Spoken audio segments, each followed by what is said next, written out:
I am Henry, 72 years old, and I spent my entire career designing suspension bridges meant to withstand the most violent earthquakes. Yet I never saw the catastrophic structural failure occurring inside my own home until a routine Tuesday afternoon. I had taken my wife Martha to the dentist for a simple molar extraction. The clinic was quiet. I sat in the waiting room reading a magazine while the rain beat against the windows. Then Dr. Foster walked out of the examination room. She did not wear the polite, reassuring smile of a medical professional. Her face was the color of chalk. She grabbed my arm with unexpected strength, pulled me into her private office, and locked the heavy oak door behind us. She turned her computer monitor toward me and pointed a trembling pen at a panoramic X-ray of my wife's head. Dr. Foster stated that Martha had 6 distinct healed fractures radiating across her cranial vault. She looked me directly in the eye and said she was calling clinic security because these injuries were not the result of clumsiness. They were the undeniable markers of severe, repeated blunt force trauma. Before I tell you how this single horrific revelation forced me to systematically dismantle the lives of the people I loved most, please let me know which city you are listening from in the comments below. If you have ever had to face a terrifying truth about your own blood, hit the like button and subscribe to support this channel. The silence in that small, sterile office was absolute. The only sound was the low hum of the fluorescent lights overhead and the rushing blood in my own ears. I stared at the high-resolution black and white image on the screen. As a civil engineer, I have spent decades analyzing stress fractures in concrete and steel. I know what structural trauma looks like. The glowing white lines spiderwebbing across the dark curve of Martha's parietal bone were not natural anomalies. They were impact zones. Dr. Foster stood between me and the locked door. Her hand hovered over the telephone on her desk. She demanded to know exactly what was happening in my house. She demanded to know who was hitting my wife. I felt a sudden violent surge of nausea. I raised my hands in a gesture of surrender, my voice shaking as I tried to articulate a defense. I told Dr. Foster that she was making a catastrophic mistake. I explained that Martha had simply been suffering from severe dizzy spells over the past 2 years. I detailed how my son Colin and his wife Rachel had graciously moved into our large family home specifically to act as her primary caregivers. I told the doctor about the wooden staircase in the back of the house. I recounted how Martha had tripped and fallen down those stairs at least 6 times in the last 24 months. I desperately tried to paint a picture of a loving, dedicated family struggling with the natural decline of an elderly woman. I needed Dr. Foster to believe me because the alternative was too monstrous to comprehend. Dr. Foster did not soften. Her expression hardened into clinical fury. She systematically dismantled my excuses with ruthless medical logic. She explained the basic laws of biomechanics. She told me that when an elderly person falls down a flight of stairs, the human body instinctively attempts to protect the head. A falling woman breaks her wrists. She fractures her collarbone. She shatters her hip. Dr. Foster tapped the screen sharply with her fingernail. She stated that a person does not sustain 6 localized radial impact fractures to the top and back of the skull from tumbling down carpeted wooden steps. These specific injuries are caused by a solid object striking the bone with deliberate, repeated velocity. She picked up the telephone receiver and announced that she was legally obligated to contact Adult Protective Services to have Martha immediately removed from my custody. My internal paradigm shattered completely. The defensive walls I had built around my son collapsed. I thought about the days Martha had spent confined to her bed, groggy and bruised, while Rachel assured me she was just resting after another clumsy accident. I thought about how Colin had recently taken over my finances, claiming it would relieve my stress. The terrifying truth rushed in to fill the void left by my denial. My son and my daughter-in-law were actively hurting my wife. I stepped forward and placed my hand firmly over the telephone receiver, pressing it down to disconnect the line. I looked Dr. Foster in the eyes and made a desperate plea. I offered her full access to my own medical records. I offered to submit to an immediate psychological evaluation to prove I was not the abuser. I begged her for exactly 24 hours to return to my house, gather undeniable proof of what Colin and Rachel were doing, and extract my wife safely without alerting them to our knowledge. Dr. Foster stared at me for a long time, evaluating the sincerity in my panicked eyes. Slowly, she released the phone. She agreed to give me one day, but she confiscated my medical proxy on the spot, typing a frantic note into Martha's digital file. Just as she reached out to unlock the office door, a massive physical blow struck the wood from the outside. The door handle rattled violently. Colin burst into the clinic hallway. He completely ignored the startled receptionist at the front desk. He marched directly toward us, his chest heaving, his face flushed with aggressive panic. He did not ask how his mother's dental procedure went. He did not ask why I was locked in an office with the doctor. He pointed a rigid finger at Dr. Foster and demanded that she release his mother to him this exact second. He threatened to drag the clinic into a massive malpractice lawsuit for holding an elderly patient against her will. He shouted that we were incompetent and that he was taking Martha home where she belonged. I stood frozen, observing my own son through a new horrifying lens. Colin never once made eye contact with Dr. Foster. His eyes darted nervously around the room, eventually landing on the glowing computer monitor displaying the X-ray. I watched the muscles in his jaw clench. I watched a bead of sweat trace down his temple. His posture was not the stance of a concerned child. It was the volatile, cornered posture of a guilty man, desperate to reclaim his hostage. He shoved past me, grabbed a groggy Martha by her arm with entirely too much force, and began pulling her toward the exit. In that precise moment, any lingering doubt evaporated from my mind. The architect of my wife's suffering was standing right in front of me. I did not yell. I did not confront him in the lobby. I simply followed him out to the parking lot, walking in absolute silence, already calculating the blueprint for his total destruction. The rain slammed against the windshield of the sedan as we drove away from the dental clinic. I sat in the passenger seat while Colin drove. He gripped the steering wheel with white knuckles, his jaw clenched tight enough to grind his teeth into dust. My wife Martha sat in the back seat. Her head lolled against the leather headrest, still heavily sedated from the incomplete extraction.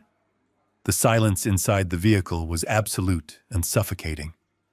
I did not ask Colin where we were going. I did not demand an explanation for his violent outburst in Dr. Foster's office. I simply watched the rhythmic sweep of the windshield wipers and studied the man I had raised. Every time the brake lights of the car ahead illuminated his face, I saw the undeniable markers of a cornered predator. He checked the rearview mirror obsessively. He accelerated aggressively through yellow traffic lights, desperate to return to the territory he controlled. For 2 years, I had convinced myself that Colin's abrupt decision to move into our home was a sacrifice born of filial devotion. I had praised his dedication to his mother. Now trapped in the enclosed space of the moving car, I recognized the terrifying reality. He had not moved in to protect us. He had moved in to establish a siege. The heavy sedan turned onto our affluent, tree-lined street. The manicured lawns and towering oak trees had always represented safety to me. Today, they looked like the fortified walls of a prison camp.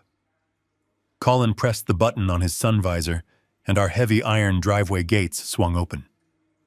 He did not park in the driveway. He pulled the car directly into the garage and hit the button to bring the heavy wooden door down behind us, sealing us in the dark. The interior door leading to the kitchen opened before Colin even turned off the engine. Rachel stood on the threshold. My daughter-in-law did not wear the warm, accommodating smile she usually reserved for the country club or our wealthy neighbors. Her face was set in a rigid, furious mask. She wore a tailored silk blouse purchased with my credit card, her arms crossed tightly over her chest. She stepped down into the dimly lit garage and marched straight toward the rear passenger door. She did not ask about Martha's dental procedure. She did not ask how I was feeling. She opened the door and hauled Martha out of the back seat with a brutal, terrifying efficiency. Martha groaned, her eyes half open, her feet dragging against the concrete floor. I unbuckled my seatbelt and stepped out of the car, instinctively reaching out to help my wife. Rachel slapped my hand away with stinging force. Her diamond engagement ring cut sharply against my knuckles. She hissed at me to stay exactly where I was. She draped Martha's heavy, limp arm over her own shoulder and began dragging her up the wooden steps into the house. I watched my wife's orthopedic shoes scrape against the floorboards. Colin stood by the hood of the car, completely silent, acting as a physical barricade between me and my wife. He watched his wife haul his mother into the kitchen like a heavy sack of grain, and he did absolutely nothing. I realized then that Colin was not the architect of this nightmare. He was merely the enforcer. Rachel was the commanding officer. I followed them slowly into the kitchen. The house felt entirely different. The familiar scent of lemon polish and fresh coffee was gone, replaced by a cold, clinical hostility. I heard heavy footsteps moving up the main staircase. I walked into the hallway just in time to see Rachel shove Martha into the master bedroom. The heavy oak door slammed shut. I heard the distinct metallic click of the deadbolt sliding into place. They had installed a lock on the outside of my own bedroom door without my knowledge. I took a step toward the stairs, but Rachel was already descending. She moved with the predatory grace of someone who had just consolidated absolute power. She stopped 2 steps above me, forcing me to look up at her. She held out her open palm. She commanded me to hand over my car keys. I stood perfectly still, letting the gravity of her demand settle in the quiet house. I asked her why she needed my keys. Rachel smiled, but the expression never reached her cold, calculating eyes. She informed me that my driving privileges were permanently revoked. She stated that my erratic behavior at the dental clinic proved my cognitive decline was accelerating.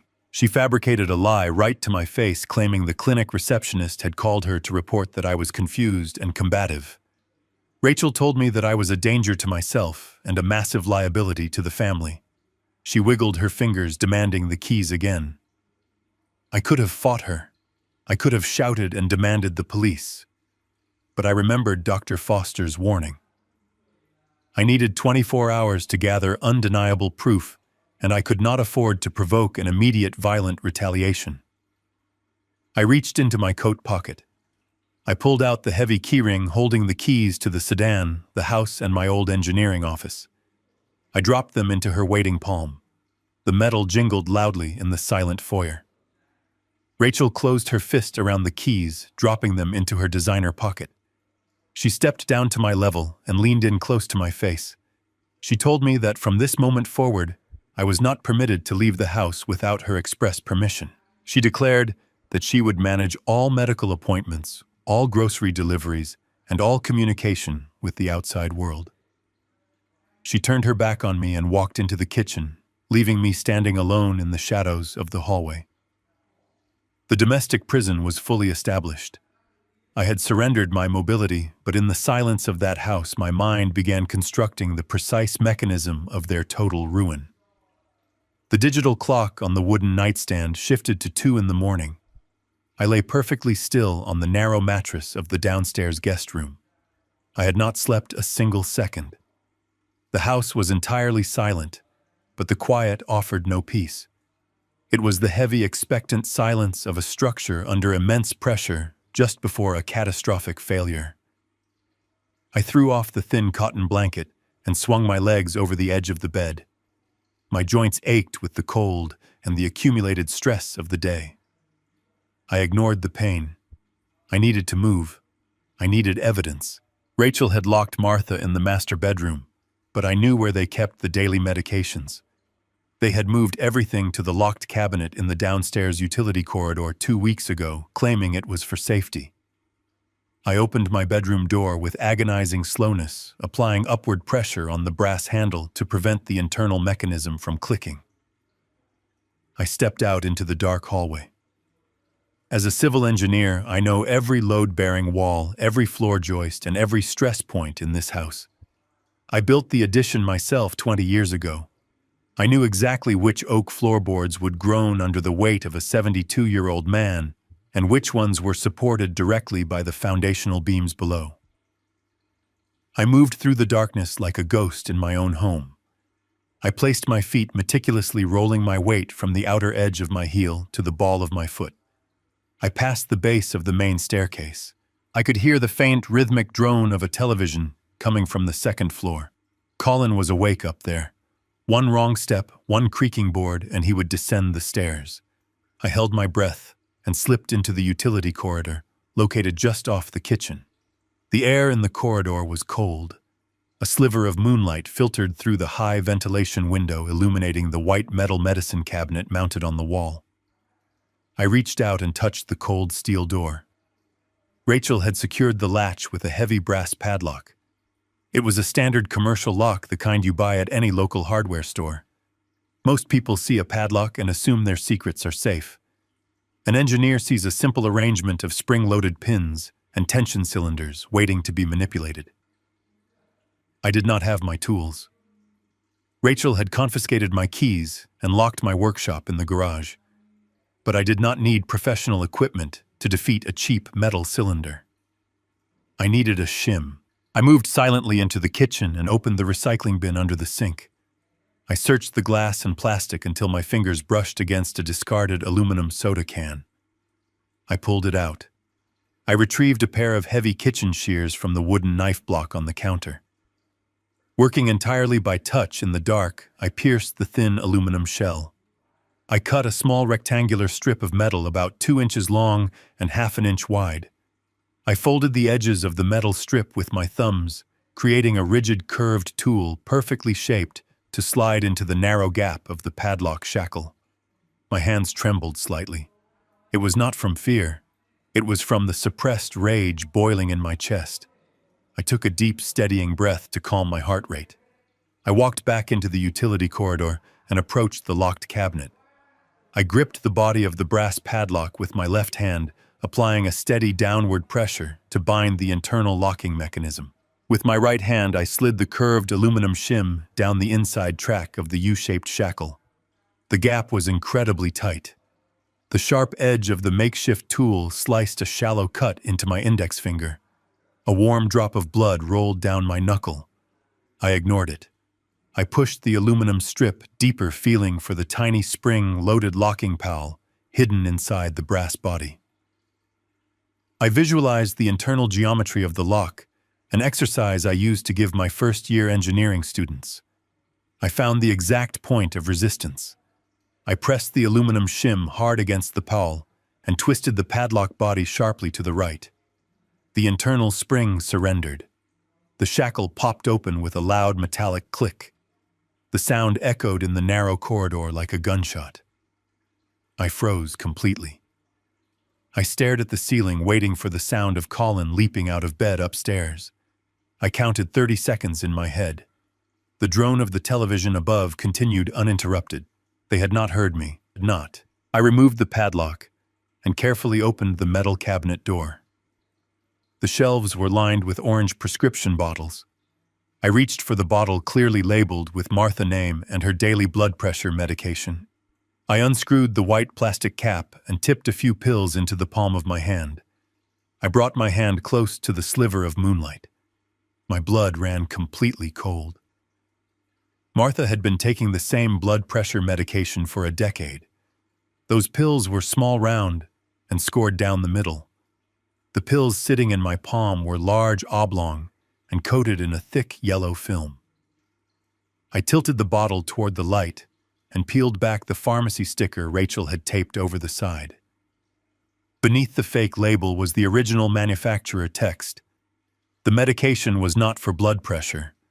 It was an industrial-strength pharmaceutical sedative, a severe central nervous system depressant typically prescribed for extreme psychiatric episodes. The terrifying truth locked entirely into place. My wife was not suffering from age-related dizziness. She was not clumsily falling down the wooden stairs. Colin and Rachel were deliberately administering massive doses of sedatives to a frail woman. They were chemically inducing her falls. They were intentionally turning our home into a death trap, hoping one of those violent tumbles down the stairs would result in a fatal neck injury. They were executing a slow, agonizing murder to expedite their inheritance, and they were using my trust to cover their tracks. I poured the toxic yellow pills back into the orange bottle and screwed the cap on tight. I closed the metal cabinet door and secured the padlock, making sure it looked entirely undisturbed. The physical investigation was over, but my work for the night had just begun. I turned away from the cabinet and headed straight for the glowing screen of the computer in my study. I needed to move my money, and I needed to do it before the sun came up. I left the utility corridor with the image of those toxic yellow pills burned into my retinas. My heart hammered against my ribs with a violent, irregular rhythm, but my mind was operating with terrifying clarity. I did not return to the downstairs guest room. I moved silently toward my private study at the back of the house. I had designed this room specifically as my sanctuary when I built the addition decades ago. The walls were lined with thick, soundproofing insulation meant to drown out the noise of the television and allow me to draft my architectural blueprints in total peace. Tonight, that soundproofing worked entirely against me. It meant I would not hear Colin or Rachel approaching until they were already turning the brass door handle. I stepped inside the dark room and pulled the heavy door shut, pressing until the latch caught without a single sound. I did not turn on the overhead lights. The only illumination came from the street lamp, filtering through the heavy oak blinds, casting long shadows across my mahogany desk. I sat down in my leather office chair and reached for the power button on the desktop computer. The machine whirred to life. The faint blue glow of the monitor washed over my hands. They were trembling slightly. I took a deep breath and forced my mind to compartmentalize the terror. I approached the glowing screen the same way I would approach a failing structural support column. I needed immediate stabilization, and I needed raw power. My plan was precise and ruthless. I intended to log into my primary checking account, transfer $50,000 to an offshore retainer, and hire a private medical extraction team. I wanted armed professionals to arrive at dawn, break down the master bedroom door, and carry my wife safely out of this nightmare. I also intended to hire a private investigator to monitor Colin and Rachel every second of the day until the police arrived to arrest them. Money is the ultimate weapon in a domestic crisis, and I possessed substantial financial ammunition. The operating system loaded. I opened the web browser and navigated straight to my primary email provider. I needed to retrieve the contact information for a security firm I had consulted years ago regarding a volatile construction site. I typed my email address into the login field. I moved my fingers to the password box and typed the sequence of letters and numbers I had used securely for the past 5 years. It was a complex combination derived from the stress-yield formula of structural steel. I pressed the Enter key with absolute confidence. A red banner flashed across the top of the screen. The system abruptly informed me that my password was incorrect. I stared at the error message in the dark. I assumed my trembling fingers had simply made a typographical error. I cleared the field and typed the formula again, deliberately pressing each key with exaggerated precision. I pressed Enter. The same red banner appeared. A cold knot formed in my stomach. The system displayed a secondary message stating that my password had been successfully changed 3 days ago. The memory hit me like a physical blow. Colin had offered to update my antivirus software over the weekend, claiming he wanted to protect my files from hackers. I had thanked my son for his help. Instead of protecting my computer, he had systematically locked me out of my own digital communications. I was entirely cut off from my professional network, my friends, and my legal contacts. I abandoned the email portal immediately. I did not have time to mourn the loss of my digital address book. I needed raw capital. I opened a new browser tab and typed the web address for my primary financial institution. This was the fortress holding the wealth I had accumulated over 40 years of grueling labor. It contained the liquid cash, the retirement portfolios, and the massive joint checking account I shared with Martha. I brought up the login screen. I entered my username. I carefully typed the 12-character password. This password had never been written down on any piece of paper. It existed entirely in my mind. I clicked the login button, expecting to see the familiar dashboard of my life savings. The screen refreshed. A bold red lock icon appeared in the center of the monitor. The bank portal denied my access completely. The text below the icon stated that the account credentials had been updated and the old password was no longer valid. The breath caught in my throat. I clicked the link to recover my account. The security system prompted me to answer my secret questions. The first question asked for the name of the street where I grew up. I typed the answer. The system rejected it. I tried the second question, asking for the name of my first dog. I typed the exact spelling. The system rejected it again. Rachel had not merely changed the passwords. She had fundamentally rewritten the security architecture of my entire financial existence. She had erased my history and replaced it with her own. Panic finally breached the walls of my forced calm. I was staring at total financial paralysis. I clicked the final recovery option, desperately requesting a temporary login code to bypass the security questions. The screen transitioned to a two-factor authentication page. The text cheerfully announced that a 6-digit security code had just been sent via text message to the primary mobile device on file. The portal displayed the last 4 digits of the receiving phone number. They were not my digits. I leaned closer to the monitor, squinting at the numbers in the blue light. The realization hit me with devastating force. The digits belonged to the new cellular phone Rachel had purchased last month. She had routed all security alerts, all financial authorizations, and all recovery codes directly to her own device. I sat frozen in my leather chair. I had not just failed to access my money, I had actively tripped a digital wire. I had sent a direct notification to my captors that the prisoner was attempting to escape. The profound silence of the house was suddenly broken. A faint, sharp vibration echoed through the ceiling directly above my head. It was the distinct mechanical buzz of a cell phone receiving a text message in the dead of night. It came directly from the master bedroom. I heard the sudden creak of the bed springs. I heard the heavy thud of footsteps hitting the hardwood floor. The alarm had sounded and the warden was awake. I reached down under the desk and ripped the power cord of the computer directly from the wall socket. The monitor went black, instantly plunging the room back into total darkness. I sat in the pitch-black study listening to the deliberate, terrifying sound of footsteps moving across the ceiling toward the top of the stairs. My financial assets were gone. My communications were severed. The digital blockade was absolute, and my enemies were now hunting me in the dark. The footsteps stopped directly outside the heavy oak door of my study. I remained perfectly still in the dark, holding my breath. The brass doorknob turned slowly with a faint metallic scrape. The door swung open, revealing the illuminated hallway. Rachel stood on the threshold. She did not look like a woman who had just been jolted awake in the middle of the night. She wore a pristine silk robe tied tightly at her waist. In her right hand, she held her cellular phone. The screen glowed with a pale blue light, illuminating the cold, satisfied smile resting on her lips. She reached out and flipped the wall switch. The overhead lights flooded the room with blinding clarity. I sat completely exposed in my leather chair, with the dead computer monitor sitting like a useless block of plastic on my desk. Rachel did not scream. She did not ask me what I was doing.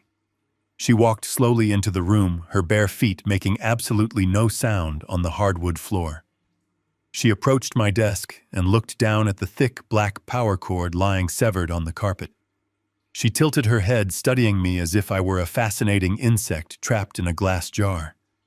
The silence stretched between us, thick and suffocating. I waited for the explosion. I waited for her to yell about my betrayal. Instead, she exuded a terrifying serenity. It was the absolute confidence of a predator that knows the prey has absolutely nowhere left to run. She tapped the screen of her phone with one perfectly manicured fingernail. She informed me that a digital security alert is a very useful tool for managing an elderly relative. Her voice was terrifyingly calm. It was the voice of a warden speaking to an inmate who had just failed a desperate escape attempt. She told me that she received a notification the exact second I tried to reset the banking password. I looked up at her and demanded that she return my financial access immediately. I told her that she was committing federal fraud. Rachel simply laughed. It was a dry, hollow sound that echoed off the soundproof walls. She explained that she had not committed any crimes at all. She reminded me that Colin held a provisional power of attorney, a document I had foolishly signed a year ago when I thought he was just helping me with my taxes. She had taken that document to the bank manager. She had played the role of the weeping, exhausted daughter-in-law. She had convinced the bank that my mental state was deteriorating rapidly and that she needed to secure the assets to pay for my future medical care. She told me that the bank manager actually thanked her for being so proactive in protecting my wealth. She smiled as she recounted the story. She had weaponized my own money against me. She stated that every single dollar I had earned over 40 years of building bridges was now resting safely in an account that required her biometric fingerprint to access. I was financially erased. I gripped the wooden arms of my chair, feeling the solid oak beneath my palms. I needed to anchor myself to reality because the foundation of my life was crumbling beneath me. I told her that my mind was perfectly sharp and that I would walk into the bank tomorrow morning to expose her lies. Rachel leaned across my mahogany desk. She placed her hands flat on the polished wood, invading my personal space. She looked directly into my eyes and delivered the reality of my situation. She pointed out that I had no car keys and no cellular phone. She reminded me that the landline had been disconnected. She told me that if I somehow managed to walk 3 miles to the bank, the teller would simply call the police. And when the police arrived, they would find a confused 72-year-old man wandering the streets in the middle of the night. They would call his loving son to come take him home. The trap was mathematically perfect. She had calculated every variable and sealed every exit. I realized the scope of her engineering. While I was focused on the physical locks on the doors, she had built a psychological prison around my identity. She had spent the last 2 years planting seeds of doubt out in the minds of our neighbors, our doctors, and our friends. She had laid the groundwork for my institutionalization long before I ever suspected her of foul play. I asked her what she wanted. I offered to sign the house over to them if they would just leave me and Martha alone. Rachel shook her head slowly.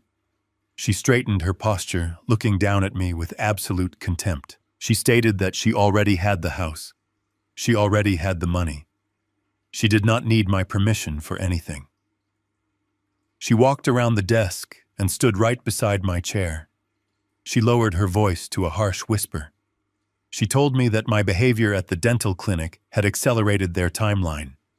She claimed that my refusal to accept Martha's clumsy nature proved I was becoming a danger to the household. She reached into the pocket of her silk robe and pulled out a glossy brochure. She dropped it onto my desk. The cover showed an elderly man staring blankly out a window. It was a state-run memory care facility located 50 miles away. Rachel informed me that she had already paid the deposit. She told me that the facility specializes in patients with severe dementia and combative tendencies. The doors lock from the outside. The patients are heavily medicated for their own safety. She leaned down until her face was inches from mine. She told me that the transport van arrives on Friday morning to take me away. She promised me that once I was locked inside that ward, I would never see my wife again. She said the orderlies would strap me to a bed if I tried to tell them I was a retired engineer. They would inject me with the very same sedatives they were feeding to Martha. My mind would slowly dissolve in a chemical fog while she and Colin sold my house and spent my money. Rachel turned her back on me and walked out of the study. She closed the heavy oak door, pulling it shut until the latch clicked. I sat alone in the bright room, staring at the glossy brochure. The trap was completely closed. The walls had collapsed inward. I had less than 72 hours to save my wife and reclaim my life. Wednesday morning arrived with the heavy finality of a prison sentence. The sun rose over the manicured lawns of my affluent neighborhood, but absolutely no light penetrated the suffocating atmosphere of my own house. I sat at the kitchen island, drinking black coffee in complete silence. Rachel had already confiscated my remaining keys and locked the deadbolt on the front door from the inside. She moved around the kitchen with the arrogant confidence of a conquering general. At exactly 8 o'clock, the doorbell chimed. Rachel walked past me without a single word and opened the heavy wooden door. A woman in crisp white medical scrubs stepped into the foyer. She carried a heavy canvas tote bag and wore a laminated identification badge clipped to her collar. Rachel introduced her as Nurse Thompson. I stood up from my wooden stool and analyzed the new arrival. After 40 years of managing massive construction sites and volatile contractors, I know exactly how to read people. Nurse Thompson did not possess the exhausted, compassionate eyes of a dedicated healthcare professional. She possessed the cold, calculating gaze of a mercenary. She did not ask a single question about my wife and her medical history. She did not request to see any previous clinical notes. She simply accepted a thick white envelope full of cash from Rachel and slipped it directly into her pocket. The chain of command was instantly and silently established. Nurse Thompson was not hired to monitor the declining health of an elderly woman. She was hired to ensure my absolute physical isolation. Rachel turned to me and announced the new household regulations with a terrifying calmness. I was strictly forbidden from climbing the main staircase under any circumstances. If I attempted to visit my own wife, Nurse Thompson was explicitly instructed to physically restrain me and call the police to report a violent domestic disturbance. I was confined entirely to the ground floor of the house I had built. I accepted this devastating decree with a hollow nod. I knew that fighting them directly in the kitchen would only accelerate my forced transfer to the state-run memory care facility. I had precisely 48 hours before the medical transport van arrived on Friday morning to take me away forever. The ticking clock in my head was deafening. Every second that passed was a structural support crumbling beneath my feet. I needed a window of opportunity, and I knew I could only find it outside the fortified walls of my own house. The opportunity finally materialized at 2 in the afternoon. Rachel left the house in my sedan to attend a social luncheon at the country club, leaving Nurse Thompson in absolute control. The nurse sat on my expensive leather sofa, scrolling endlessly on her cellular phone. She looked up at the clock and abruptly announced that the doctor had prescribed 30 minutes of mandatory cardiovascular activity to combat my supposed mental decline.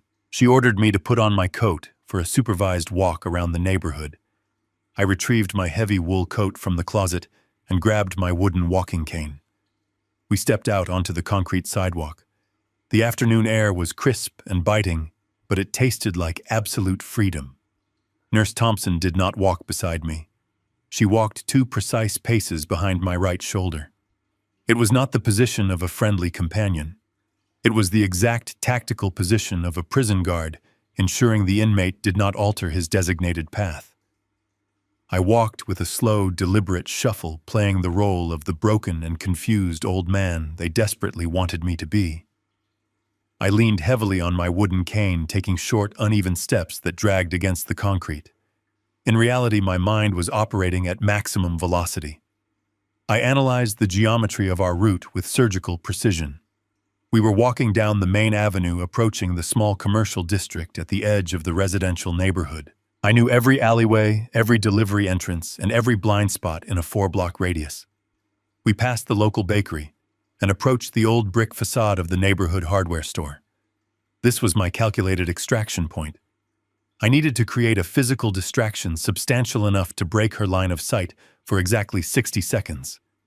As we reached the front of the hardware store, I initiated the structural failure.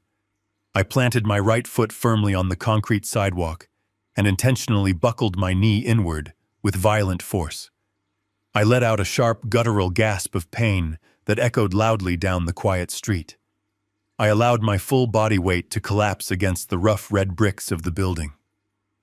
I slid down the wall until I was sitting on the cold pavement, gripping my knee with both hands. I squeezed my eyes shut and forced my breathing into rapid, shallow pants. I rocked back and forth, moaning in manufactured agony. Nurse Thompson stopped immediately. She did not drop to her knees to assess my injury or offer any medical assistance. She stood over me, looking profoundly annoyed by the sudden public spectacle. She checked her phone and sighed heavily. She ordered me to stand up and stop acting like a child. I looked up at her, squinting in the bright afternoon sunlight. I let my voice tremble perfectly, mimicking the sheer panic of an elderly man experiencing a severe medical crisis. I told her that my advanced arthritis had triggered a massive muscle spasm in my leg. I told her I could not move my joints and that I was feeling dangerously lightheaded. I pointed a shaking finger toward the glass doors of the hardware store. I begged her to go inside and buy me a cold bottle of water from the cooler near the cash register. I promised her that if I just had some water and 2 minutes to rest, I would be able to walk back to the house without causing any more trouble. Nurse Thompson weighed her options carefully. She clearly did not want to drag my dead weight down the street and draw attention from the passing cars. She looked at the glass doors, then looked down at me, sitting pathetically on the concrete. She sternly ordered me not to move a single muscle and walked toward the entrance. The exact second the glass doors of the hardware store closed behind her, my arthritic agony vanished completely. The ticking clock in my mind reached 0, and the alarm sounded. I did not use my wooden cane to stand up. I left it lying in the middle of the sidewalk as a completely useless prop. I pushed off the brick wall with explosive strength. I moved with a speed and agility that would have absolutely terrified my son. I ducked instantly into the narrow service alley running parallel to the hardware store. The alley was dark and lined with rusted steel dumpsters and stacked wooden delivery pallets. I did not look back at the street. I navigated the cluttered space with the precision of an engineer, knowing exactly where to place my feet to avoid making a single sound. I reached the back of the alley and slipped behind a towering stack of cardboard boxes, pressing my back flat against the cold metal of a delivery door. I had successfully breached the perimeter. I was outside the digital blockade, and I was entirely unsupervised. I reached into my coat pocket and pulled out 2 quarters I had stolen from the kitchen jar that morning. I had exactly 3 minutes before Nurse Thompson walked out of that store, realized I was gone, and triggered the neighborhood alarm. I needed a public telephone, and I needed to initiate a weapon of mass financial destruction before the sun went down. I stood in the damp shadows of the service alley, listening to the faint hum of traffic from the main avenue. My heart beat a steady rhythm against my ribs. I had exactly 3 minutes before Nurse Thompson raised the alarm. I moved past a towering stack of wooden delivery pallets and spotted a young delivery driver sitting on the rear bumper of a heavy commercial bread truck. He wore a faded gray uniform and stared blankly at the screen of his cellular phone. I approached him quickly. I did not have time for polite introductions or elaborate fabricated stories. I reached into my heavy wool coat pocket and pulled out the 2 silver quarters I had taken from the kitchen jar that morning. I held them out to the young man. I told him that I was locked out of my house and facing a severe medical emergency. I offered him the coins and the heavy gold retirement watch on my left wrist in exchange for exactly 2 minutes of his phone time. The driver looked at my expensive clothing and my desperate eyes. He refused the watch and the coins. He simply unlocked the device, handed it to me, and turned his back to give me total privacy. I gripped the thin plastic rectangle. My hands were completely steady now. I dialed a 10-digit number I had committed to memory over 3 decades ago. It was the private direct line to the senior partner desk at the most ruthless corporate litigation firm in the entire city. The line rang twice before a polished female voice answered. She began the standard corporate greeting, demanding to know the nature of my business and my company affiliation before she would connect me. I did not allow her to finish her rehearsed script. I instructed her to transfer the line to Vance Crawford immediately. I told her to inform him that the chief structural architect of the Downtown Transit Authority collapse was calling to cash in his final favor. The receptionist hesitated for a fraction of a second. I heard the rapid clicking of a computer keyboard. A moment later, the line clicked and transferred into the private executive office. The voice that came through the speaker was cold and incredibly sharp. Vance Crawford demanded to know who was bypassing his strict security protocols. I took a deep breath of the cold alley air. I said his name clearly. I told him it was Henry, and that the foundational pillars of my life were cracking. The silence on the other end of the line was absolute and profound. When Vance spoke again, the rigid corporate hostility had vanished completely. He sounded like a veteran soldier hearing the voice of an old commander. He asked me where I had been hiding for the last 5 years. He reminded me that the last time we spoke, we were standing in a federal courtroom, systematically dismantling a corrupt steel supplier who had tried to frame me for a massive bridge collapse. He said we had buried those corporate executives under a mountain of irrefutable evidence. I told him I did not have time to reminisce about the Transit Authority trial today. I told him I was currently standing in a dirty alley, hiding from a mercenary nurse hired by my own son. I explained that my family had initiated a hostile corporate takeover of my personal life and my home. Vance did not ask any useless emotional questions. He is an apex predator in the legal world who operates purely on logic and leverage. He instantly shifted into his tactical mindset. He asked for the exact current status of my financial assets. I told him Colin and Rachel had successfully breached the primary accounts and seized the liquid capital.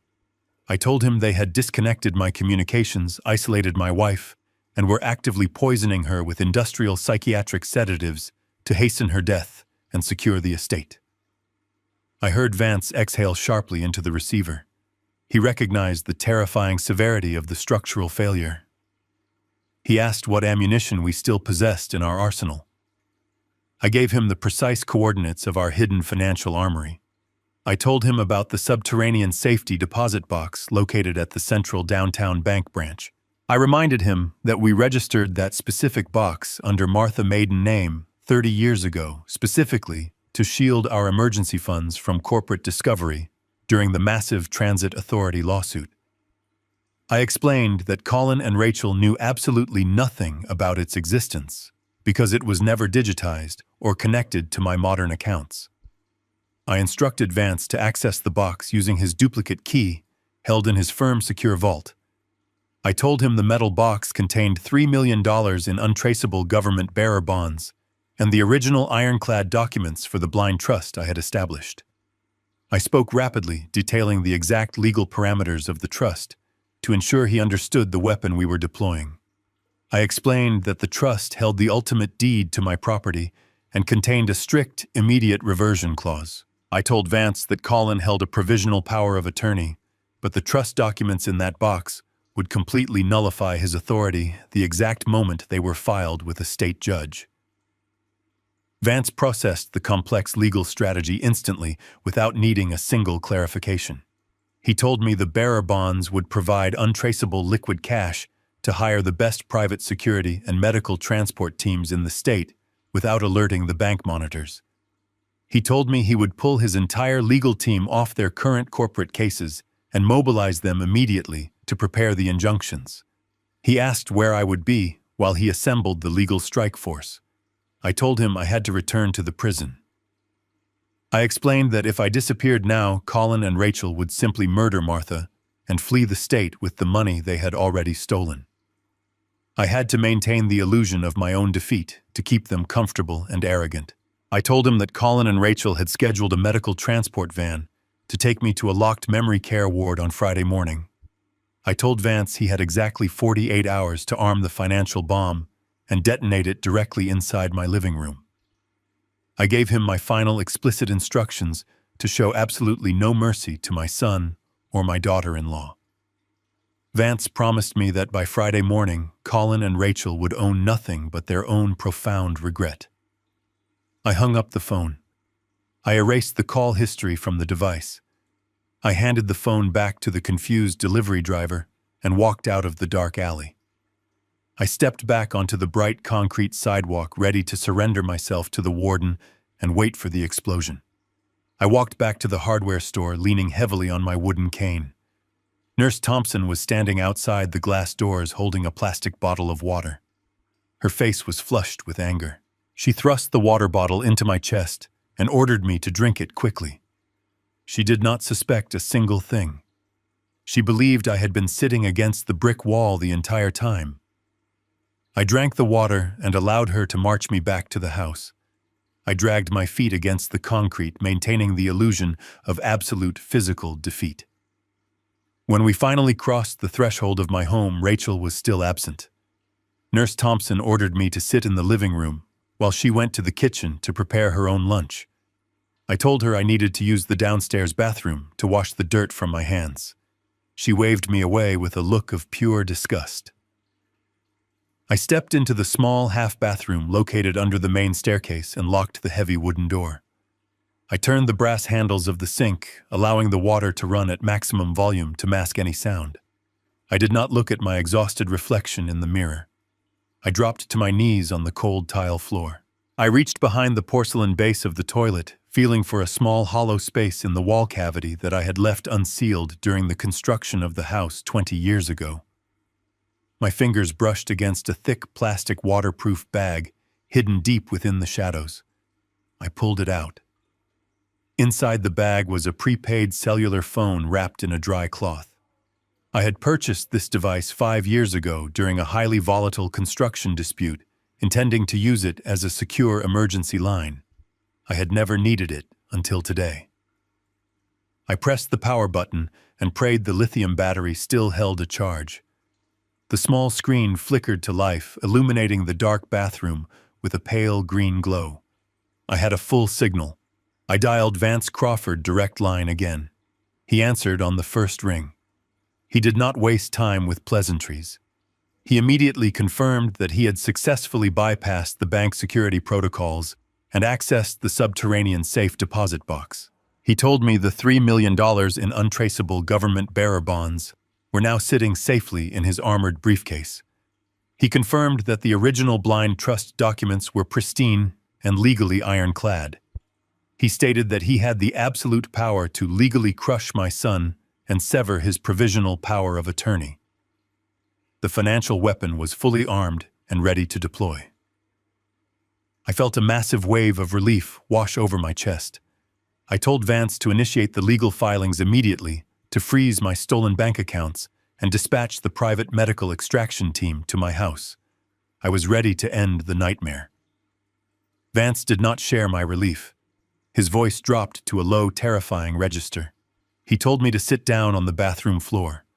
He stated that while his paralegals were preparing the injunctions, he had ordered his senior associates to run a comprehensive background check on all recent legal filings in the county court system, bearing my name or Colin name. Vance told me he had discovered a catastrophic structural failure in our timeline. Colin had not simply stolen my banking passwords and hired a corrupt private nurse. He had engaged the services of a predatory family law attorney known for exploiting loopholes in the probate system. Vance revealed that Colin had filed an emergency ex parte petition with the state Supreme Court at exactly 9 o'clock that very morning. I sat on the cold bathroom tiles, listening to the water rushing into the sink. I asked Vance to explain the exact legal parameters of an ex parte petition. He explained the mechanism with surgical precision. He told me that an ex parte filing allows one party to present evidence to a judge without the other party being present or even notified. Colin had walked into a closed courtroom and presented a fabricated narrative to a sitting judge.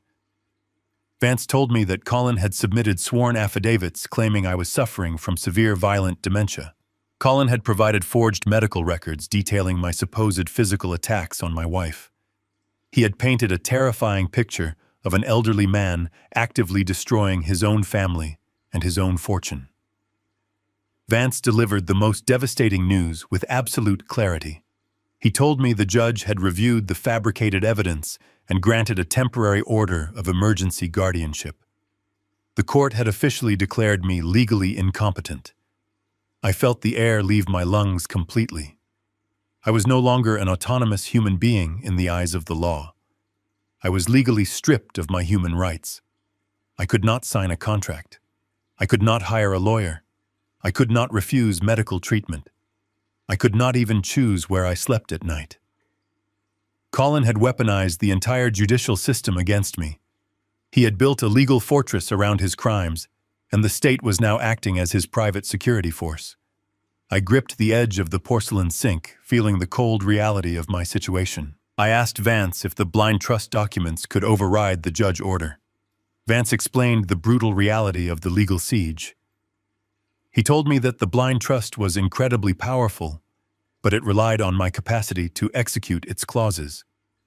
If the temporary guardianship was finalized and made permanent, Colin would gain absolute control over every legal entity bearing my name. He would have the authority to dissolve the blind trust, seize the bearer bonds, and liquidate the entire estate.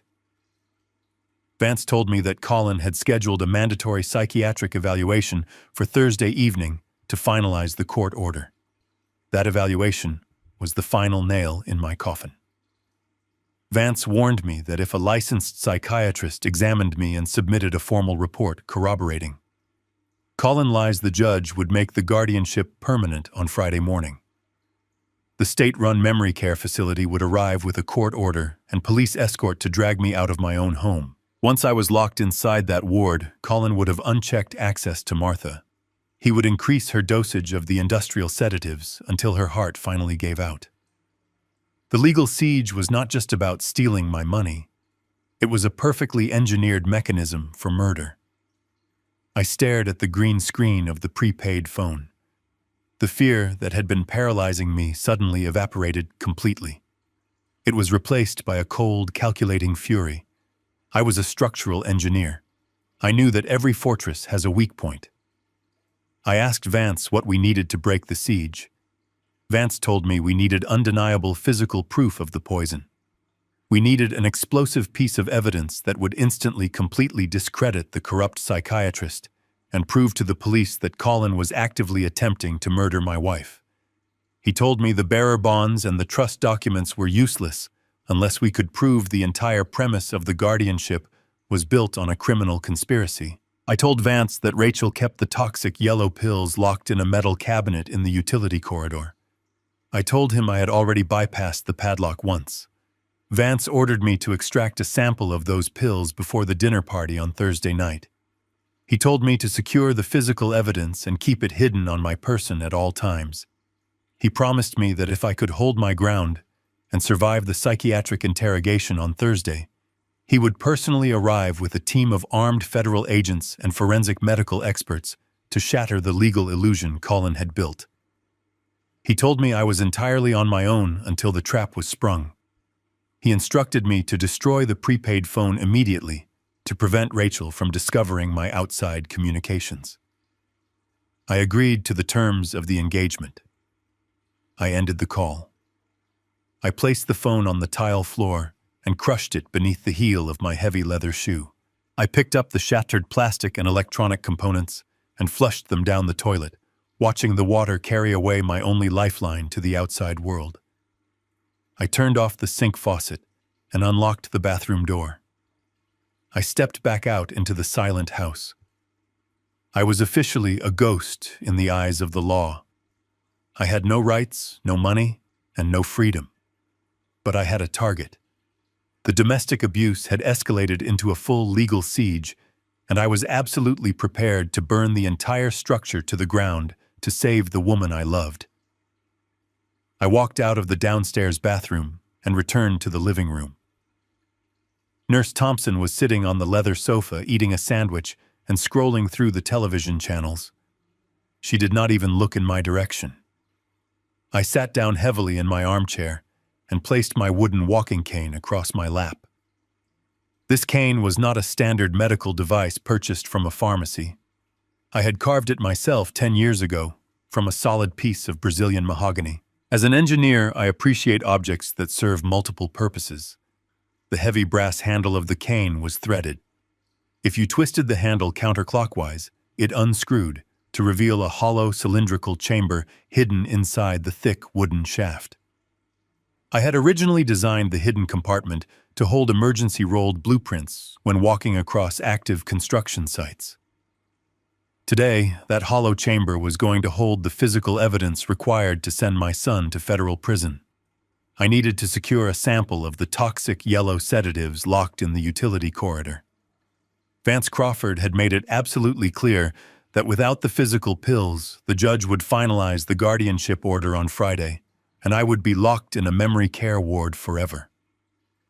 I also needed to replace the stolen pills to ensure Colin and Rachel did not realize their chemical weapon had been compromised.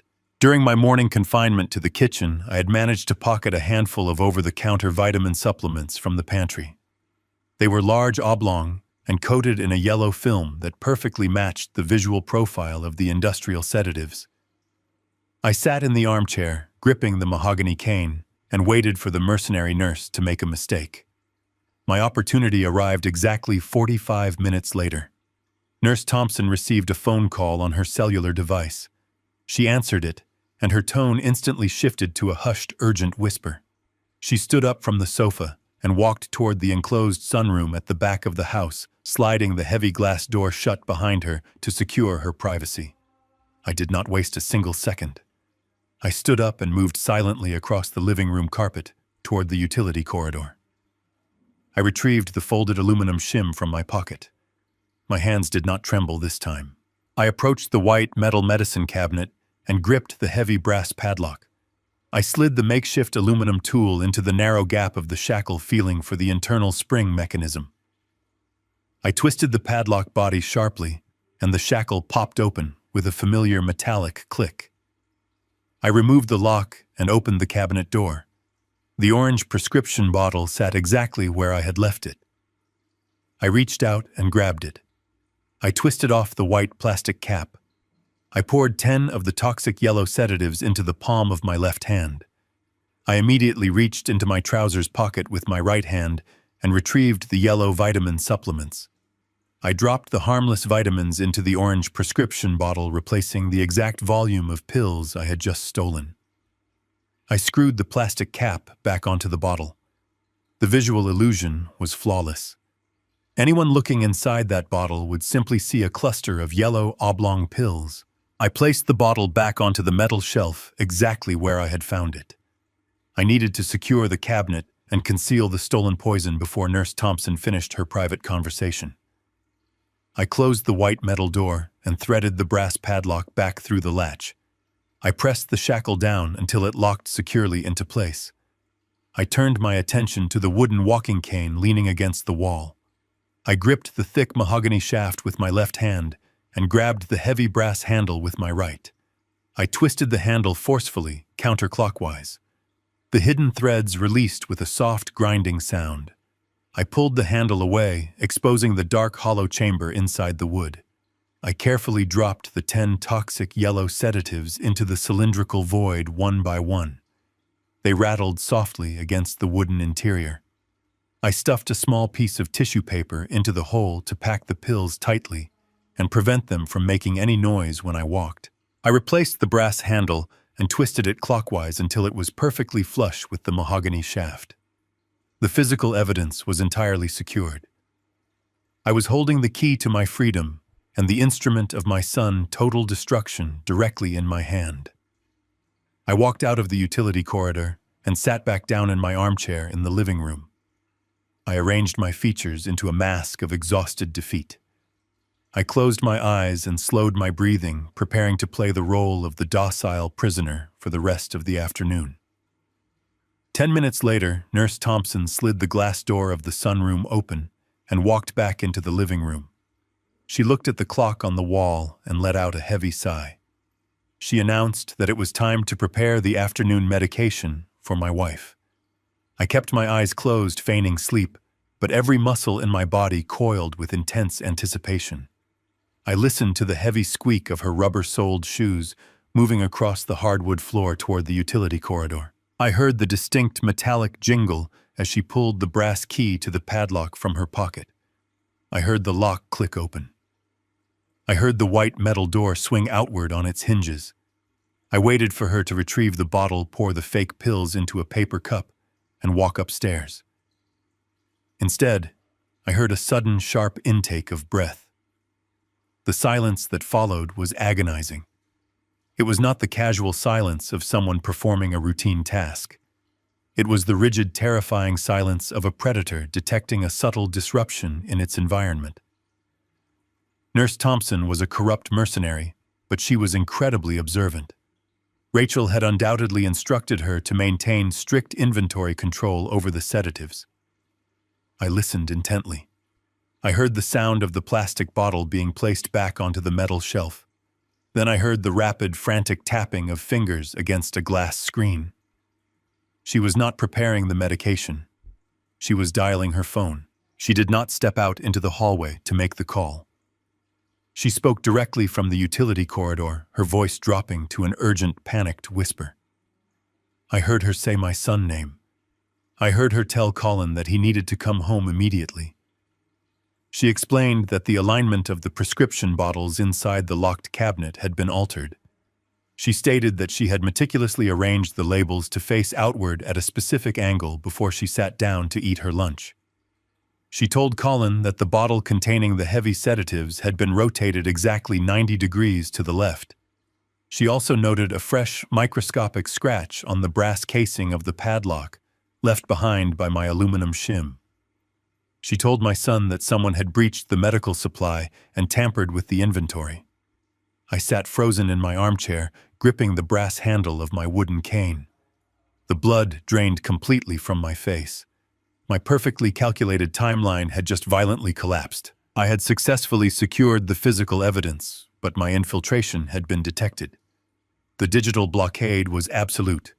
The legal siege was finalized, and now the physical trap was springing shut early. Colin was currently miles away at his corporate office, but I knew he would abandon everything and race back to the house to protect his chemical weapon. When he arrived, he would not wait for the scheduled psychiatric evaluation on Thursday night. He would realize I was actively resisting his hostile takeover. He would force the issue immediately.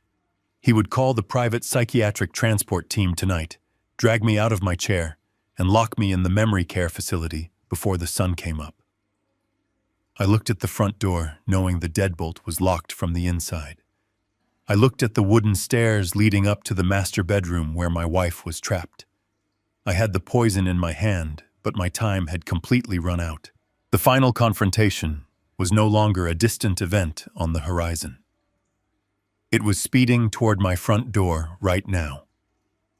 Thursday evening descended upon the house like a heavy velvet curtain hiding an executioner block. The atmosphere inside my home had completely transformed since my catastrophic discovery in the utility corridor. Colin and Rachel were no longer acting like overwhelmed caregivers dealing with a stressful burden. They were operating with the frantic, excited energy of predators preparing for a massive feast. They had hired a private catering company to prepare a lavish dinner party. Strangers in crisp white uniforms moved rapidly through my kitchen, carrying silver trays of roasted meats and expensive hot appetizers. The dining room table, which I had built with my own hands from a single slab of reclaimed walnut, was covered in imported silk linens and illuminated by towering crystal candelabras. The entire house smelled of rich, heavy food and expensive floral arrangements. It was a grotesque parody of a celebration. They had told the catering staff and the invited guests that tonight was a special anniversary dinner to honor my long marriage to Martha. I sat in the shadows of the living room, gripping my hollow mahogany cane, knowing the absolute truth. Tonight was not a celebration of my life or my marriage. It was the meticulously staged theater of my legal execution. Colin wanted to finalize the emergency guardianship order, and he needed an audience to witness my supposed mental collapse. I watched the bottom of the main staircase, waiting for the warden to make her appearance. Rachel descended the wooden steps, moving with a slow, deliberate elegance that made my stomach churn with violent disgust. She wore a stunning, dark velvet evening gown that swept across the hardwood floors. But it was not the dress that caught my attention. It was the brilliant flash of light reflecting off her throat and her wrists. Rachel was wearing Martha Diamond tennis bracelet and the heavy platinum emerald necklace I had purchased for my wife on our 30th wedding anniversary. She had not simply locked my wife in an upstairs bedroom and chemically sedated her. She had stripped the unconscious woman of her most precious personal possessions and draped them over her own skin. Rachel walked into the living room and poured herself a glass of deep red wine from a crystal decanter. She caught me staring at the emerald resting against her collarbone. She did not look away. She did not display a single ounce of shame. She raised her glass toward me with a slow, mocking smile. She was silently establishing her absolute dominance. She was showing me that the transfer of power was already complete. The queen was deposed, and the usurper was now wearing the crown jewels. I gripped the brass handle of my cane, feeling the 10 toxic pills hidden safely inside the wood. I forced my face to remain perfectly blank, swallowing the white-hot fury burning in my throat. At precisely 7 o'clock, the heavy brass knocker on the front door sounded. The trap was officially springing open. Colin rushed to the foyer wearing a tailored charcoal suit and a bright, welcoming smile. He opened the door to admit the first wave of guests. They were wealthy neighbors, corporate colleagues, and affluent members of the local country club. They walked into my home laughing loudly, handing expensive bottles of champagne to the catering staff. They looked around the beautifully decorated dining room, completely oblivious to the fact that they were stepping into an active crime scene. Then the front door opened again to admit a man who did not fit the festive profile. He was a tall, thin man wearing a drab brown suit, carrying a thick leather portfolio and a digital tablet. Rachel greeted him at the door with exaggerated warmth. She introduced him to the room as a historical architecture enthusiast who simply wanted to admire the unique craftsmanship of our home. I recognized the lie instantly. The man did not look at the crown molding or the structural arches I had designed. He looked directly at the antique Persian rugs, the original oil paintings hanging on the walls, and the massive silver service set resting on the sideboard. He began typing rapidly on his digital tablet, making calculated financial assessments. He was not an enthusiast. He was an elite estate appraiser. Colin and Rachel were not even waiting for the judge to sign the final guardianship papers tomorrow morning. They were actively inventorying my wealth, cataloging my life work, so they could liquidate the assets the exact second the gavel fell. The appraiser walked past my chair, looking at me as if I were just another piece of old, dusty furniture waiting to be auctioned off to the highest bidder. I watched him place a small red circular sticker on the back of my antique grandfather clock. He was literally tagging my possessions right in front of my face. The final guest arrived 15 minutes later, slipping quietly through the front door, while the rest of the room was distracted by the overflowing champagne tower. He was a short, powerfully built man, with a thick silver beard and cold, analytical eyes. He wore a tweed jacket and carried a small black leather notebook. Colin rushed to his side, shaking his hand with a desperate, eager energy. Colin guided the man through the crowded room, introducing him to the wealthy neighbors as an old family friend and a retired university professor. I knew immediately that this was the executioner. This was the corrupt private psychiatric evaluator Colin had hired to rubber stamp the state guardianship petition. The psychiatrist did not join the loud conversations or partake in the lavish appetizers. He stood near the edge of the room, sipping a glass of sparkling water, keeping his back to the wall. He observed the entire party with predatory focus, but his cold eyes kept returning to me, sitting silently in my armchair. He was studying my posture, my breathing, and my complete lack of social engagement. He was already formulating his fabricated medical report. He was waiting for the perfect moment to approach me, provoke a violent reaction, and document my supposed insanity in front of 30 wealthy witnesses. The absolute brilliance of Colin's strategy became horrifyingly clear. If I reacted with justified anger to the appraiser stealing my furniture or Rachel wearing my wife's jewelry, the psychiatrist would document my aggressive paranoia. If I tried to warn the guests that my wife was being poisoned, the psychiatrist would document my severe delusions. The trap was perfectly engineered. Any movement I made would trigger the snare, and prove to the court that I was completely incompetent. I was a structural engineer caught in a flawlessly designed cage of psychological manipulation. Rachel moved to the center of the living room holding a silver spoon and a crystal champagne flute. She tapped the glass gently, cutting through the loud chatter of the party. The room fell silent as all eyes turned to the beautiful hostess draped in stolen emeralds. Rachel delivered a masterful performance. She thanked everyone for coming to honor the legacy of this beautiful family. She spoke about the tragedy of aging and the heavy noble burden of caring for parents in their twilight years. She looked at me with an expression of profound manufactured pity. She wiped a fake tear from her eye as the wealthy guests murmured in sympathetic agreement. She commanded the catering staff to open the dining room doors and invited the guests to take their seats for the feast.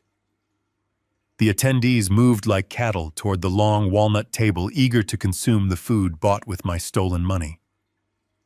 Colin walked over to my armchair. He leaned down until his mouth was right next to my ear. He smelled of expensive cologne and sheer adrenaline.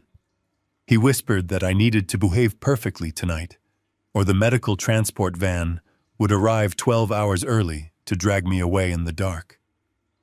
He gripped my arm and pulled me roughly out of the chair. I stood up, leaning heavily on my hollow wooden cane. I let my shoulders slump, adopting the physical posture of a broken, terrified old man.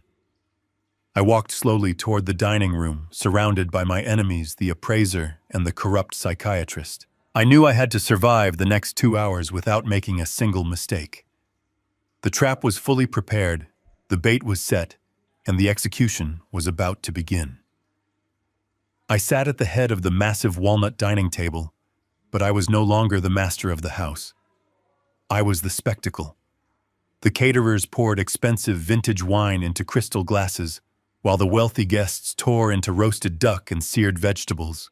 Above the loud clinking of silverware and the obnoxious laughter of Colin corporate friends, I heard a distinct, repetitive sound. It was the sharp tearing of paper followed by a firm slap against wood. I shifted my gaze slightly without turning my head. The estate appraiser was moving methodically through the adjoining sitting room. He was not even trying to be discreet. He held a roll of bright red circular auction stickers in his left hand and a digital tablet in his right. I watched him stop in front of the hand-carved mahogany credenza I had imported from Italy for Martha's 40th birthday. He ran his hand over the polished wood, typed a number into his tablet, and slapped a bright red sticker directly onto the center of the drawer. He moved to the bronze statue of a rearing horse I had received as a retirement gift from my engineering firm. Another tier of paper. Another red sticker. He walked over to the vintage record player Martha and I had purchased during our honeymoon in Chicago. He did not even pause to admire the craftsmanship before placing a sticker on the glass lid. He was systematically dismantling the physical evidence of my entire life right in front of my face. He was pricing my memories while the people eating my food watched with casual indifference. The urge to stand up and break my heavy wooden cane across the appraiser back was almost overwhelming. The adrenaline pumped violently through my veins, demanding physical action, but I kept my hands resting weakly on my lap. I allowed my shoulders to slump forward until my chest was almost touching the edge of the table. I forced my hands to shake slightly when I reached for my water glass. I knew I was being hunted. The corrupt private psychiatrist was seated directly across from me. He did not eat. He did not engage in the loud conversations about golf courses or stock portfolios. He simply watched my every micro-expression.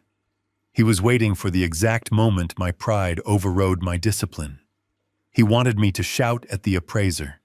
He wanted me to demand respect. If I showed a single spark of lucid rage, he would document it as a violent, paranoid outburst, confirming Colin fabricated legal narrative. I swallowed my pride. I chewed the expensive food that tasted like ash in my mouth and stared blankly at the floral centerpiece. I was a suspension bridge absorbing a massive seismic shock, transferring the destructive energy deep into my foundation to prevent a total collapse. Rachel realized that the appraiser was not provoking the reaction she needed. She decided to escalate the psychological warfare to a new devastating level. She leaned forward, resting her elbows on the silk tablecloth, causing the stolen emerald necklace to catch the light of the crystal chandelier. She adopted a tone of profound, theatrical sorrow. She raised her voice just enough to ensure the entire table stopped talking and focused entirely on her. She told the guests that tonight was a bittersweet occasion. She claimed that while they were celebrating a long marriage, the reality of our daily life was a tragic nightmare. Rachel looked at me with fake tears welling in her beautifully painted eyes. She told the affluent crowd that my mind was completely deteriorating. She fabricated a story with terrifying conviction. She claimed that just yesterday I had wandered out into the street wearing nothing but my pajamas, screaming that I was late for a construction project that ended 20 years ago. She said Colin had to physically drag me back into the house while I fought him with the terrifying strength of a deranged man. The guests gasped in synchronized horror. They looked at me with a sickening mixture of pity and absolute disgust. Rachel did not stop there. She knew exactly where to twist the knife to inflict maximum emotional damage. She brought Martha into her web of lies. She told the guests that the hardest part of the decline was watching me forget my own wife. She claimed that I frequently walked into the master bedroom and demanded to know who the strange woman sleeping in my bed was.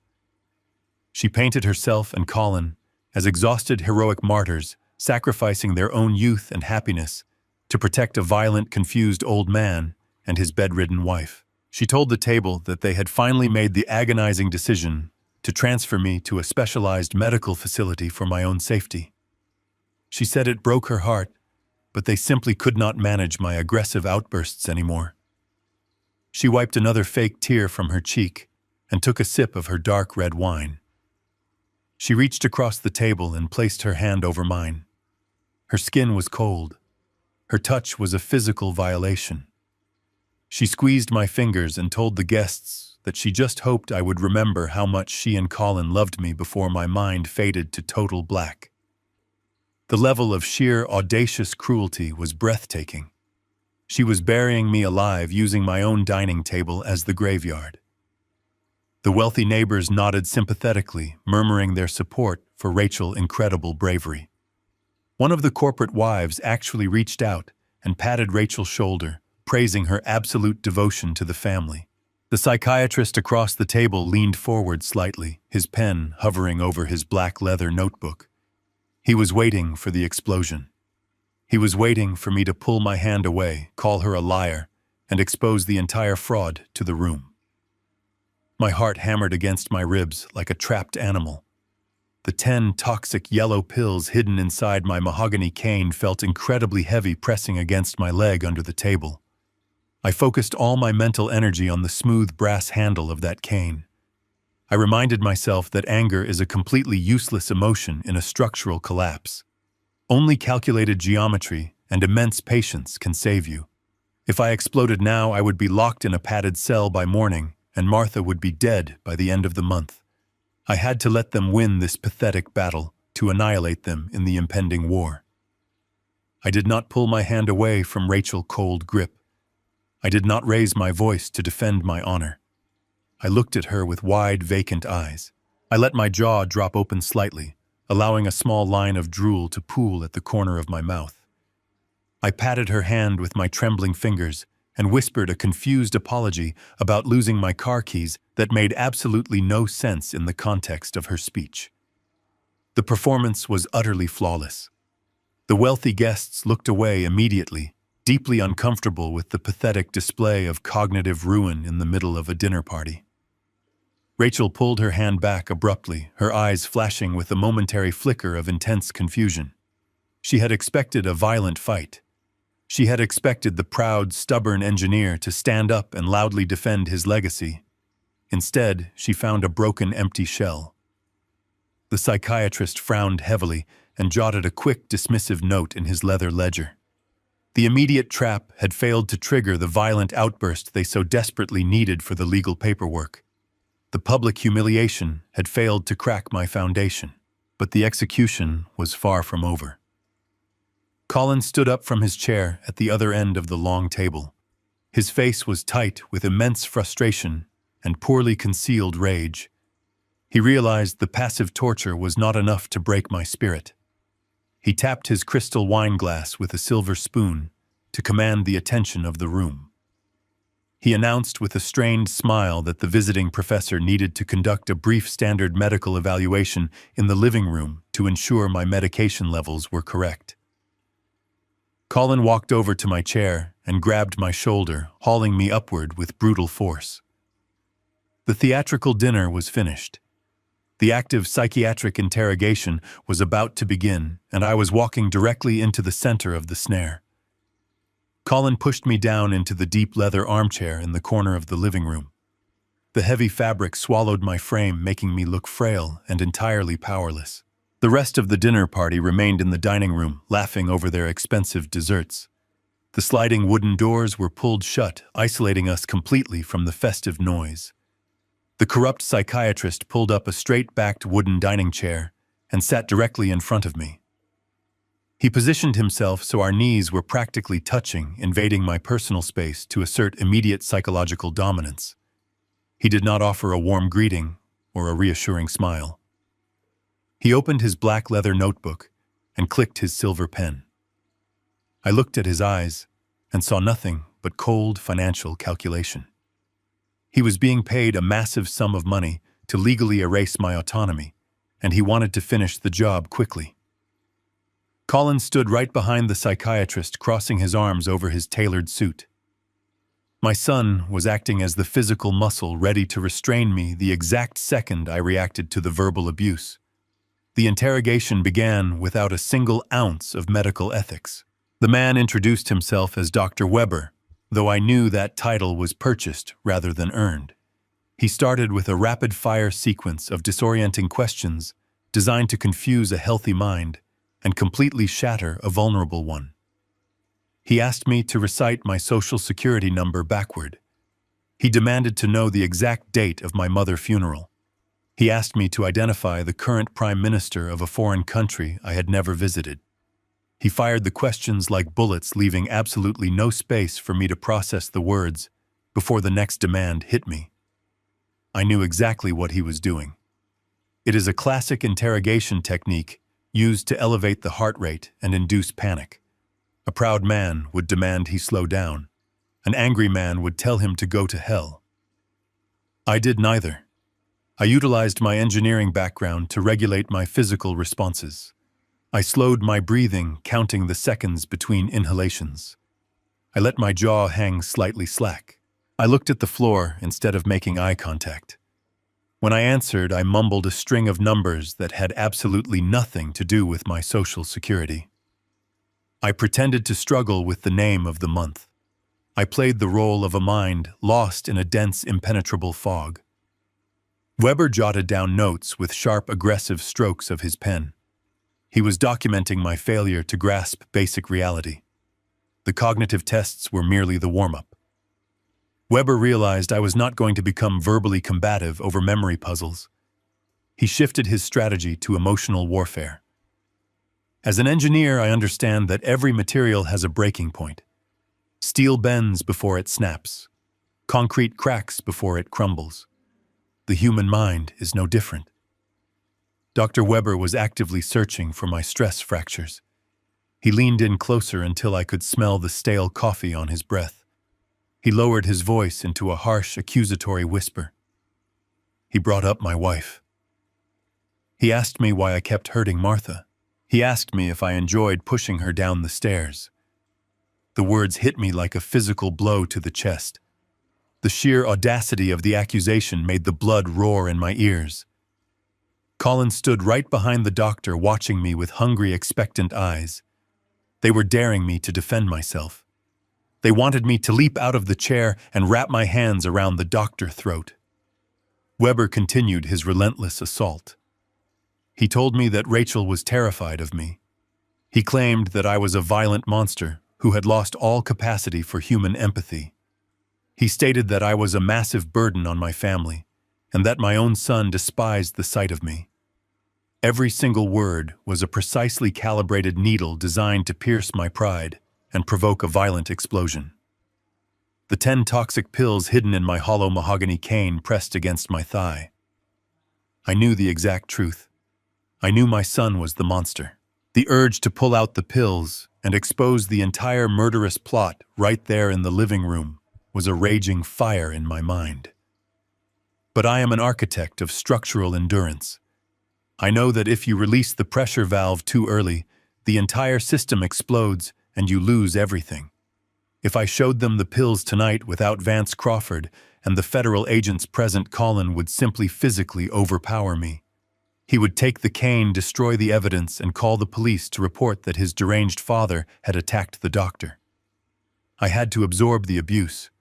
I had to let them believe they had completely broken my spirit. I focused all my agonizing emotional pain and channeled it into a masterclass of physical acting. I did not yell.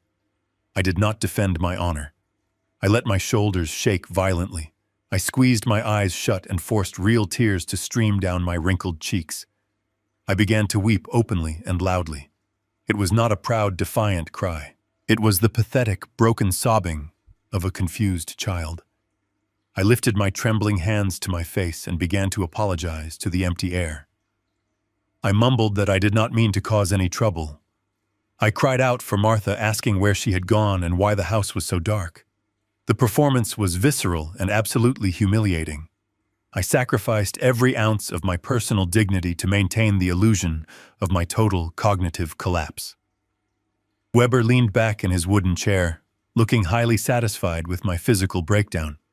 But he needed undeniable proof of my supposed aggressive tendencies for his court report.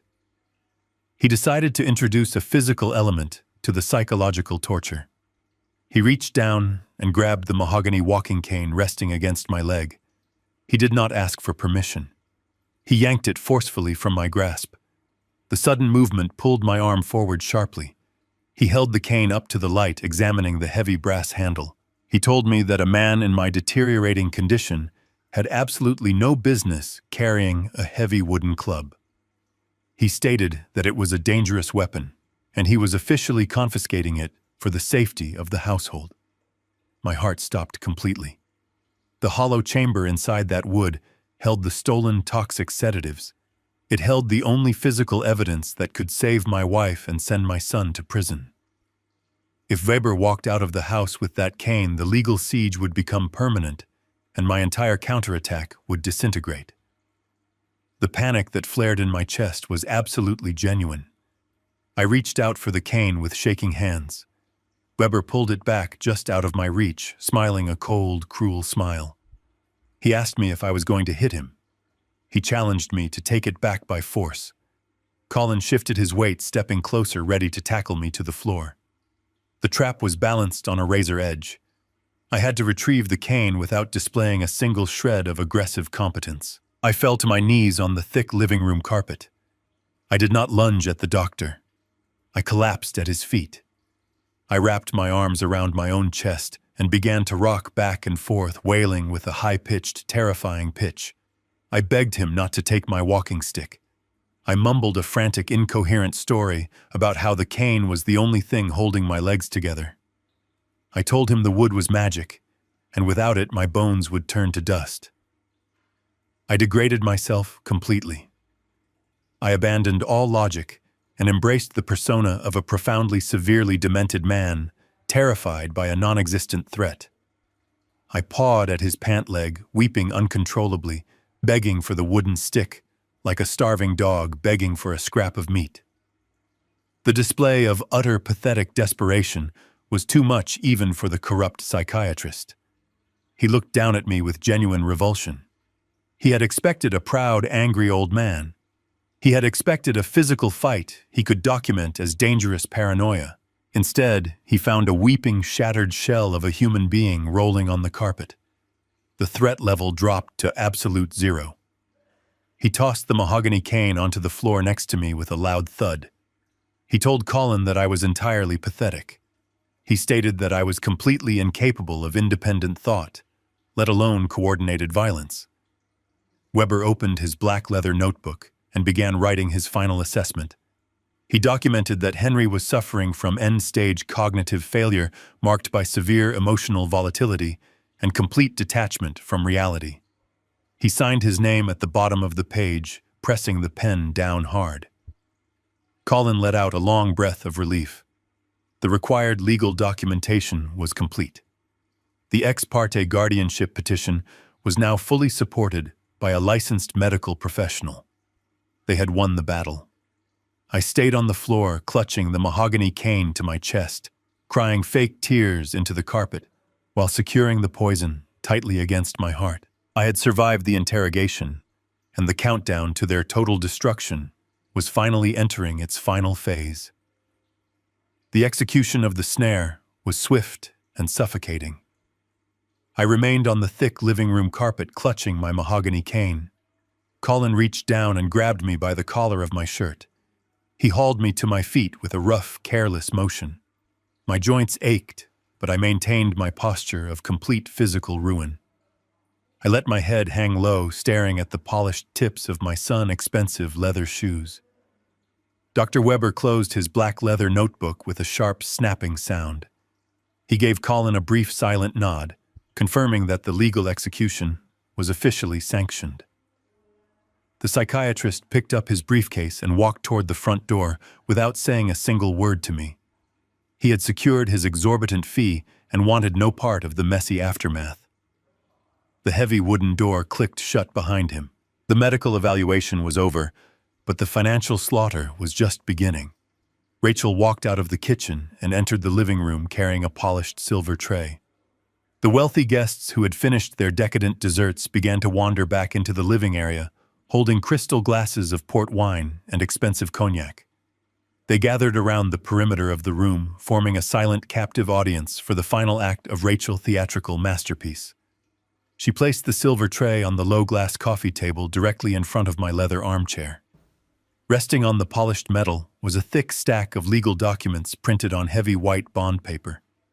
Next to the papers lay a heavy gold fountain pen.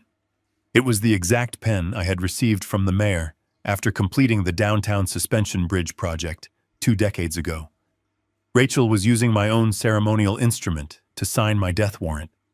She turned to the assembled crowd of corporate colleagues and affluent neighbors. She smoothed the front of her dark velvet gown and let out a long, trembling sigh. She announced that the visiting doctor had confirmed their worst fears. She told the guests that my cognitive decline was severe, irreversible, and deeply dangerous. She claimed that the doctor had strongly recommended immediate transfer to a specialized memory care facility for my own physical safety. The guests murmured in sympathetic agreement, shaking their heads at the tragic cruelty of aging. Rachel turned her gaze to me. Her eyes were completely devoid of human warmth.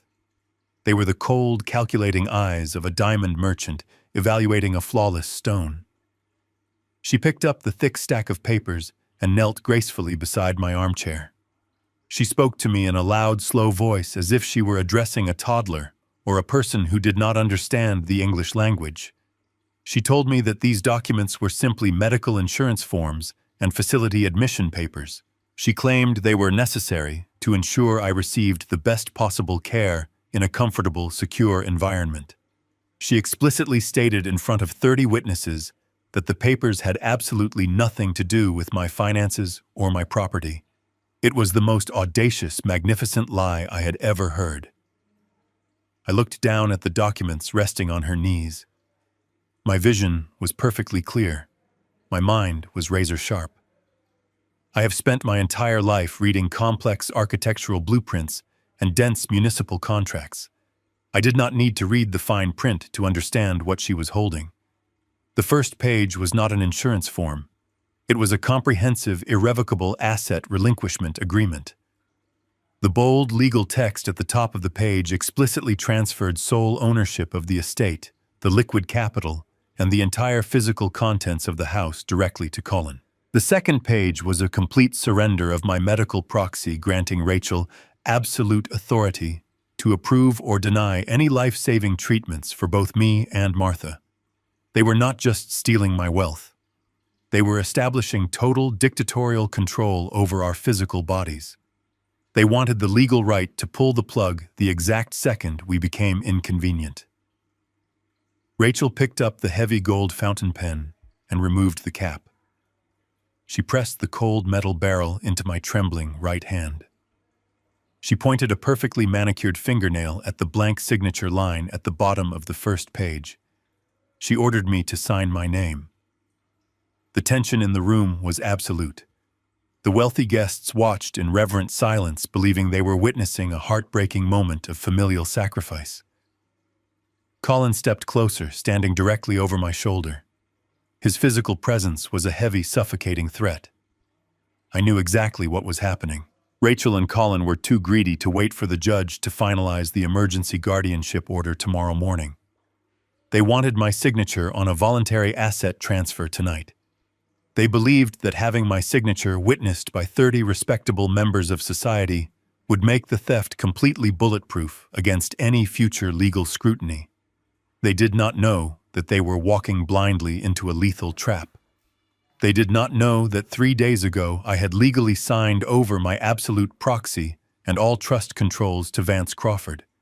They did not know that by forcing me to sign these specific documents under false pretenses, they were actively committing felony wire fraud and criminal extortion on a massive scale. I was not signing away my empire. I was signing their federal indictments. I gripped the gold pen. I let my hand shake violently. I lowered the nib to the heavy white paper and allowed the black ink to bleed into the fibers. I signed my name with a slow, jagged scrawl that barely resembled my actual signature. It looked exactly like the handwriting of a man whose mind was completely fractured. Rachel quickly flipped to the second page. She pointed to the next line. I signed it again. I signed away the house. I signed away the bank accounts. I signed away the antique furniture the appraiser had just tagged. I signed every single page she placed in front of me. I played the role of the defeated, broken old man to absolute perfection. When the final signature was complete, Rachel snatched the papers from my lap with terrifying speed. She clutched the documents to her taut chest, holding them as if they were a newborn child. Her face flushed with a sudden, overwhelming rush of euphoric victory. The mask of the sorrowful caregiver slipped completely, revealing the pure, unadulterated greed hiding underneath. She stood up and walked over to Colin, handing him the stack of papers. Colin took the documents, and his entire physical posture transformed. The nervous, aggressive energy vanished. He stood incredibly tall, expanding his chest, inflating with the absolute certainty of his triumph. He had conquered his father. He had stolen the kingdom. He was the undisputed master of the estate. Colin walked over to my armchair. He leaned down, placing both of his hands firmly on the leather armrests, trapping me in the seat. He lowered his face until I could feel his breath against my cheek. He did not bother to hide his profound contempt. He whispered into my ear, his voice dripping with smug arrogance. He told me that I was a pathetic fool. He stated that the state-run memory care facility was not a comfortable retreat. He called it a chemical prison. He told me that he had called the transport company while I was in the bathroom. He had paid them double to accelerate the timeline. He whispered the final devastating threat directly into my ear. He told me the asylum transport van was not coming on Friday morning. It was arriving at the front gate at exactly 5 o'clock tomorrow morning. He told me I had less than 8 hours of freedom left in my entire life. He promised me that I would never see the sun rise over this house ever again. Colin stood back up and adjusted his expensive silk tie. He turned to the crowded room and raised his crystal glass of champagne high into the air.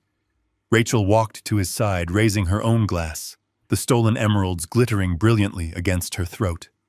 Colin offered a loud, booming toast to the future and to the enduring legacy of the family. The wealthy guests raised their glasses in unison, echoing his words, sipping their expensive wine, completely unaware of the monstrous crime they had just witnessed. I sat silently in the deep leather armchair, surrounded by my enemies. I did not panic. I did not let the fear of the dawn transport van break my concentration. I gripped the smooth brass handle of my hollow mahogany cane, feeling the 10 toxic pills resting safely inside the wood. Colin and Rachel had reached the absolute peak of their arrogance. They stood at the very summit of their false victory. They believed the war was over. They had absolutely no idea that I had already triggered the avalanche and it was currently rushing down the mountain to bury them alive. The crystal glasses were still raised in the air when the heavy brass knocker on the front door sounded. It was not a polite tentative tap. It was a series of sharp, forceful blows that echoed through the entire house, completely shattering the joyful ambiance of the dinner party. Colin lowered his champagne flute and checked the gold watch on his wrist. A brief flicker of confusion crossed his face. He looked over at Rachel, who merely shrugged her shoulders, assuming it was a late arrival from the country club. I knew differently. I remained seated in the deep leather armchair, gripping the mahogany cane. I felt the precise vibration of those knocks in my chest. The timing was absolutely perfect. Colin set his glass down on the silver tray next to the forged legal documents. He adjusted his tailored suit jacket and walked toward the foyer with the arrogant stride of a man who believed he owned the world. He assumed the medical transport team had simply arrived a few hours early to collect their prisoner. He reached out and pulled the heavy wooden door wide open, ready to issue his tyrannical commands. The cold night air rushed into the warm house, carrying with it the absolute destruction of his empire. Colin did not speak. The welcoming insult he had prepared died instantly in his throat. I watched from my chair as the physical shock hit my son. It was a visceral, physiological reaction. The color drained entirely from his face, leaving his skin the color of wet ash. His broad, confident shoulders collapsed inward, as if an invisible weight had just been dropped directly onto his spine. He took an involuntary step backward, his leather shoes scraping loudly against the hardwood floor. He raised his hands in a weak defensive gesture, completely paralyzed by the sight of the people standing on the front porch. A man stepped over the threshold and entered the brightly lit foyer. It was Vance Crawford. He did not look like a friendly neighborhood lawyer. He looked like an apex predator stepping into a cage of terrified mice. He wore an immaculate midnight blue suit and carried a sleek black armored briefcase. He radiated a cold, lethal authority, though, that instantly demanded absolute submission. Vance did not wait for an invitation to enter my home. He marched forward, forcing Colin to stumble backward to avoid a physical collision. Right behind Vance walked Dr. Foster. The dental surgeon had traded her white clinical coat for a heavy winter jacket, but her face carried the same furious, righteous anger I had seen in her office 2 days ago.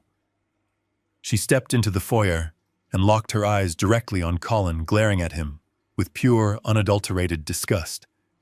But it was the presence of the men behind her that completely paralyzed the room. 3 large uniformed police detectives marched into the house. Their heavy black boots hit the floorboards with a synchronized, terrifying rhythm. They wore thick, tactical vests and carried heavy-duty utility belts. Their radios crackled with bursts of harsh static, cutting through the soft classical music playing from the living room speakers. The sheer physical weight of their arrival sucked all the oxygen out of the house. This was not a polite inquiry. This was a coordinated tactical raid. The reaction of the dinner party was instantaneous and profound. The loud, arrogant chatter died in a fraction of a second. A wealthy neighbor standing near the fireplace dropped his crystal glass of expensive cognac. It hit the stone hearth and shattered into 100 pieces, but nobody even looked down at the mess. The affluent guests froze completely, turning into terrified statues. They stared at the 3 armed police officers standing in the middle of the elegant foyer. These were people who lived their entire lives shielded by wealth and gated communities. The sudden violent intrusion of criminal justice into their decadent social event was completely incomprehensible to them. Rachel stood frozen in the center of the living room. The triumphant smile she had worn just moments ago peeled away from her face, revealing the raw panic hiding beneath. She clutched the heavy platinum emerald necklace resting against her throat, as if she were trying to protect it from being violently ripped away. She looked at Colin, demanding a silent explanation, but her husband was completely incapacitated. He stood trembling near the coat closet, staring at the police badges, reflecting the bright light of the crystal chandelier. The absolute peak of their arrogance had crumbled into dust in less than 10 seconds. Vance Crawford did not look at the terrified guests. He did not look at Rachel dripping in stolen jewelry. He looked directly across the room and locked his eyes on me. I sat in the leather chair, wearing the mask of the broken, confused old man for the very last time. I gave him a slow, deliberate nod. Vance acknowledged the signal. He turned his attention back to my son. He walked past Colin, leaving the trembling man in the care of the 3 police detectives. Vance marched straight into the center of the living room and stopped directly in front of the low glass coffee table. He looked down at the silver tray resting on the glass. He looked at the thick stack of legal documents and the heavy gold fountain pen. The snare was perfectly illuminated. The silence in the room was so thick it felt like physical pressure. The guests held their breath, waiting for the explosion. Vance Crawford reached down and picked up the freshly signed asset relinquishment forms. He held the thick white paper up to the light of the chandelier, inspecting the jagged, panicked signatures I had intentionally forged just minutes ago. He turned his head slowly and fixed his cold, predatory gaze on Rachel. He did not raise his voice. He did not need to shout to project absolute dominance. His voice was quiet, sharp, and completely devoid of mercy. He stated that the party was officially over. The digital blockade was broken. The legal siege was shattered. The silent readjustment had reached its terminal velocity, and there was absolutely no escape for anyone standing in that room. Rachel broke the paralyzing silence with a sharp, breathless gasp. Her initial terror rapidly mutated into indignant, furious rage. She marched toward the center of the living room, pointing a trembling, manicured finger directly at the lead police detective. She demanded that they vacate her private property this exact second. She raised her voice, attempting to summon the arrogant authority she had wielded just moments ago. She told the officers that they were illegally trespassing on a private estate and interrupting a highly sensitive family medical intervention. She threatened to call the police commissioner, claiming she played golf with his wife every Sunday. She insisted that her husband was the sole legal owner of the house and that they had absolutely no warrant to breach her front door. The 3 uniformed detectives did not flinch. They did not retreat a single inch. The lead officer simply rested his hand on his heavy leather utility belt and looked at her with an expression of profound boredom. He had dealt with arrogant, wealthy criminals before, and her expensive velvet dress offered her absolutely no legal immunity. Vance Crawford completely ignored Rachel, frantic screaming. He stood perfectly still under the bright light of the crystal chandelier, holding the freshly signed asset relinquishment documents in his right hand. He flipped through the thick white pages, studying the jagged ink signatures I had deliberately forged. He turned his cold, analytical gaze toward my son. Colin was still pressed against the wall of the foyer, sweating profusely, unable to articulate a single defense. Vance spoke with a voice that cut through the tension like a surgical scalpel. He addressed the entire room, ensuring that every wealthy neighbor and corporate colleague heard the exact parameters of the legal snare. He reminded everyone present of the specific words Rachel had just spoken aloud. He stated that Rachel had publicly presented these documents as standard medical insurance forms and facility admission papers. She had explicitly promised 30 witnesses that the paperwork had absolutely nothing to do with the transfer of financial assets or property ownership. Vance held the first page high in the air for the terrified guests to see.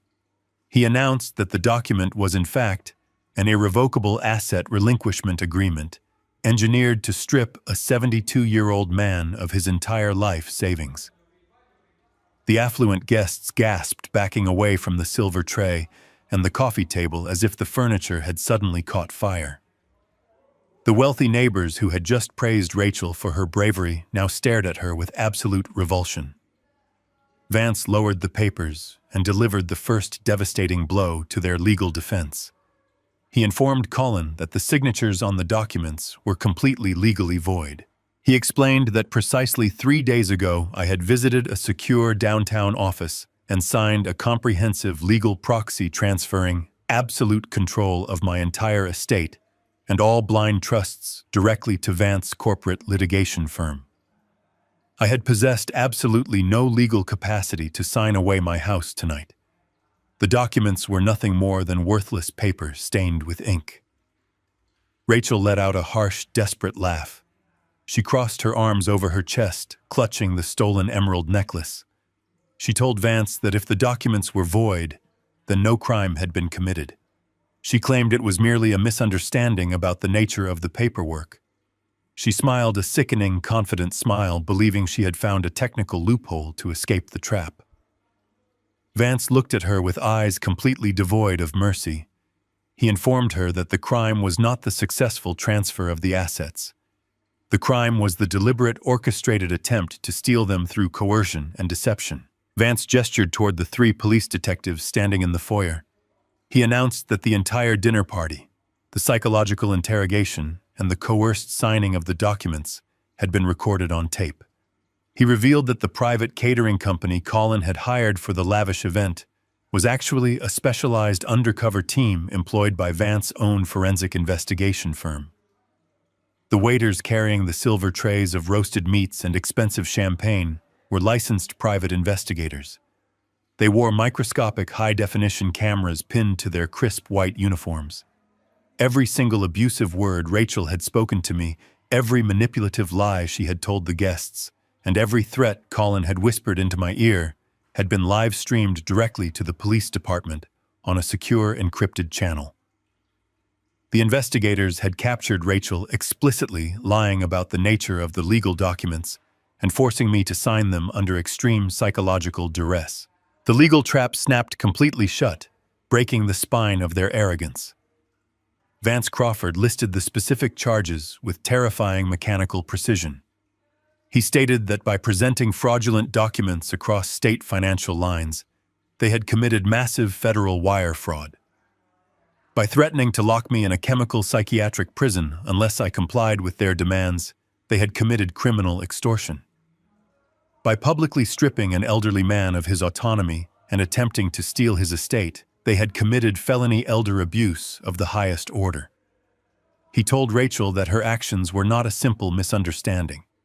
They were premeditated, malicious felonies caught entirely on digital tape in front of 30 civilian witnesses and a team of undercover investigators. Colin finally found his voice. He pushed himself off the foyer wall and pointed a shaking finger toward the front door. He screamed that Dr. Weber had signed the official psychiatric evaluation confirming my violent insanity. Colin claimed the doctor report proved they were only acting in my best interest. Vance Crawford did not even blink. He reached into his tailored suit jacket and pulled out a small black radio. He pressed the transmission button and requested a status update from the exterior perimeter. A gruff voice crackled through the speaker, echoing loudly in the silent living room. The voice confirmed that Dr. Weber had been intercepted on the front lawn the exact second he stepped out of the house. The corrupt psychiatrist was currently sitting in the back of a police cruiser, wearing steel handcuffs, having already fully confessed to falsifying the medical documents in exchange for a massive cash bribe from Colin. The final pillar of their fabricated legal defense collapsed into absolute ruin, leaving them entirely exposed to the crushing weight of the justice system. I remained seated in the deep leather armchair, observing the absolute destruction of their false kingdom. I lifted my hollow mahogany cane from the floor. I gripped the thick wooden shaft with my left hand and grabbed the heavy brass handle with my right. I twisted the metal counterclockwise. The hidden threads released with a soft, grinding sound that seemed deafening in the sudden silence of the living room. I pulled the handle away, exposing the dark cylindrical chamber inside the wood. I turned the cane upside down and tipped it over the glass coffee table. 10 oblong yellow pills tumbled out. They hit the polished glass surface with a sharp rattling noise.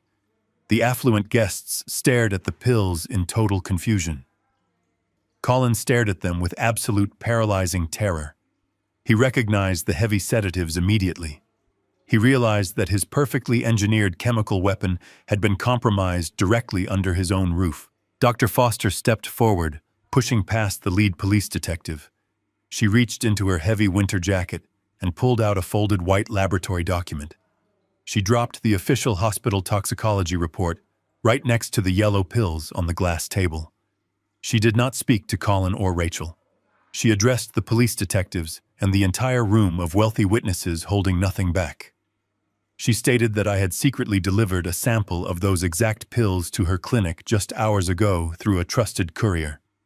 She explained that the laboratory had rushed a comprehensive chemical analysis. Dr. Foster pointed a stern, accusing finger at the yellow tablets. She announced that they were not blood pressure medication or harmless daily vitamins. She stated with absolute medical authority that they were highly restricted industrial psychiatric sedatives. She explained that administering these specific drugs to an elderly, frail woman without a prescription was not merely gross medical malpractice. It was a deliberate, calculated attempt to induce a fatal cardiac arrest. It was premeditated, attempted murder. The estate appraiser standing near the antique grandfather clock finally processed the sheer magnitude of the situation. He was not just tagging expensive furniture for a greedy, impatient son. He was actively participating in the rapid liquidation of an estate belonging to a woman who was currently being poisoned upstairs. The color completely drained from his thin face.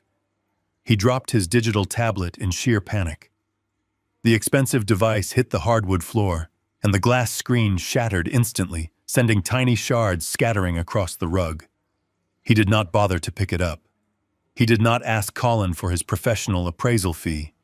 He simply turned and ran for his life. He sprinted through the elegant foyer, shoving his way past the police detectives, and fled into the cold night air, desperate to escape the blast radius of a massive federal criminal conspiracy. He left the heavy front door swinging wide open behind him.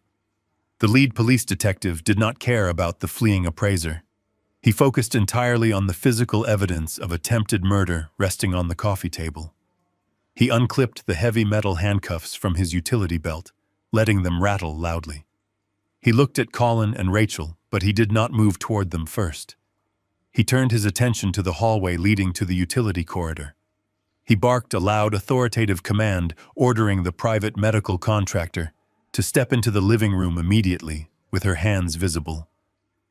Nurse Thompson walked slowly out of the dark shadows of the corridor. She was no longer acting like the arrogant mercenary who had marched me around the neighborhood like a prison guard that afternoon. She was trembling violently, shaking from head to toe. Her crisp white medical scrub suddenly looked exactly like a prison uniform. The detective walked straight toward her. He grabbed her wrists, twisting her arms forcefully behind her back. The sharp, metallic click of the steel handcuffs locking around her wrists echoed loudly through the silent house. He informed her that she was under arrest for the illegal distribution of controlled narcotics and conspiracy to commit murder. He began to recite her legal rights, but she did not let him finish a single sentence. Nurse Thompson possessed absolutely no loyalty to my son. She was a mercenary driven entirely by greed, and the exact moment she faced 20 years in a federal penitentiary, she immediately turned on her wealthy employers. She began to scream her confession right there in the middle of my living room. She cried hysterically, tears streaming down her face, completely ruining her makeup. She pointed her handcuffed hands directly at Rachel. She screamed that the daughter-in-law had paid her $10,000 in untraceable cash to keep me locked on the ground floor. She yelled that Colin had provided the toxic yellow pills and explicitly ordered her to force them down Martha's throat every single morning and every single night. She completely dismantled their fabricated story of a loving, devoted family struggling with a terrible burden. She told the horrified, wealthy guests that Colin and Rachel laughed about the poison when they thought no one was listening. She stated that Rachel would sit in the kitchen drinking my expensive wine, placing cruel bets on how many days it would take for Martha Hart to finally stop beating so they could inherit the millions. The affluent neighbors covered their mouths in absolute shock. The corporate colleagues who had just toasted to Colin magnificent success now looked at him as if he were a literal monster. The absolute truth was ugly, brutal, and completely undeniable. The confession was pouring out of the corrupt nurse like violent water from a shattered dam, completely drowning my son and my daughter-in-law in their own monstrous guilt. The two remaining police detectives moved with swift, tactical precision. They drew their heavy black weapons and ordered Colin and Rachel to get down on the hardwood floor immediately. Colin dropped to his knees, weeping openly, his arrogant pride completely destroyed. Rachel stood frozen, her eyes wide with sheer animal panic, refusing to accept her reality. A detective grabbed her firmly by the shoulder, forcing her down, ruining her expensive velvet gown against the floorboards. The click of the steel handcuffs securing their wrists was the most beautiful sound I had ever heard. The snare had completely crushed them. The cold steel cut brutally into the delicate skin of Rachel's wrists.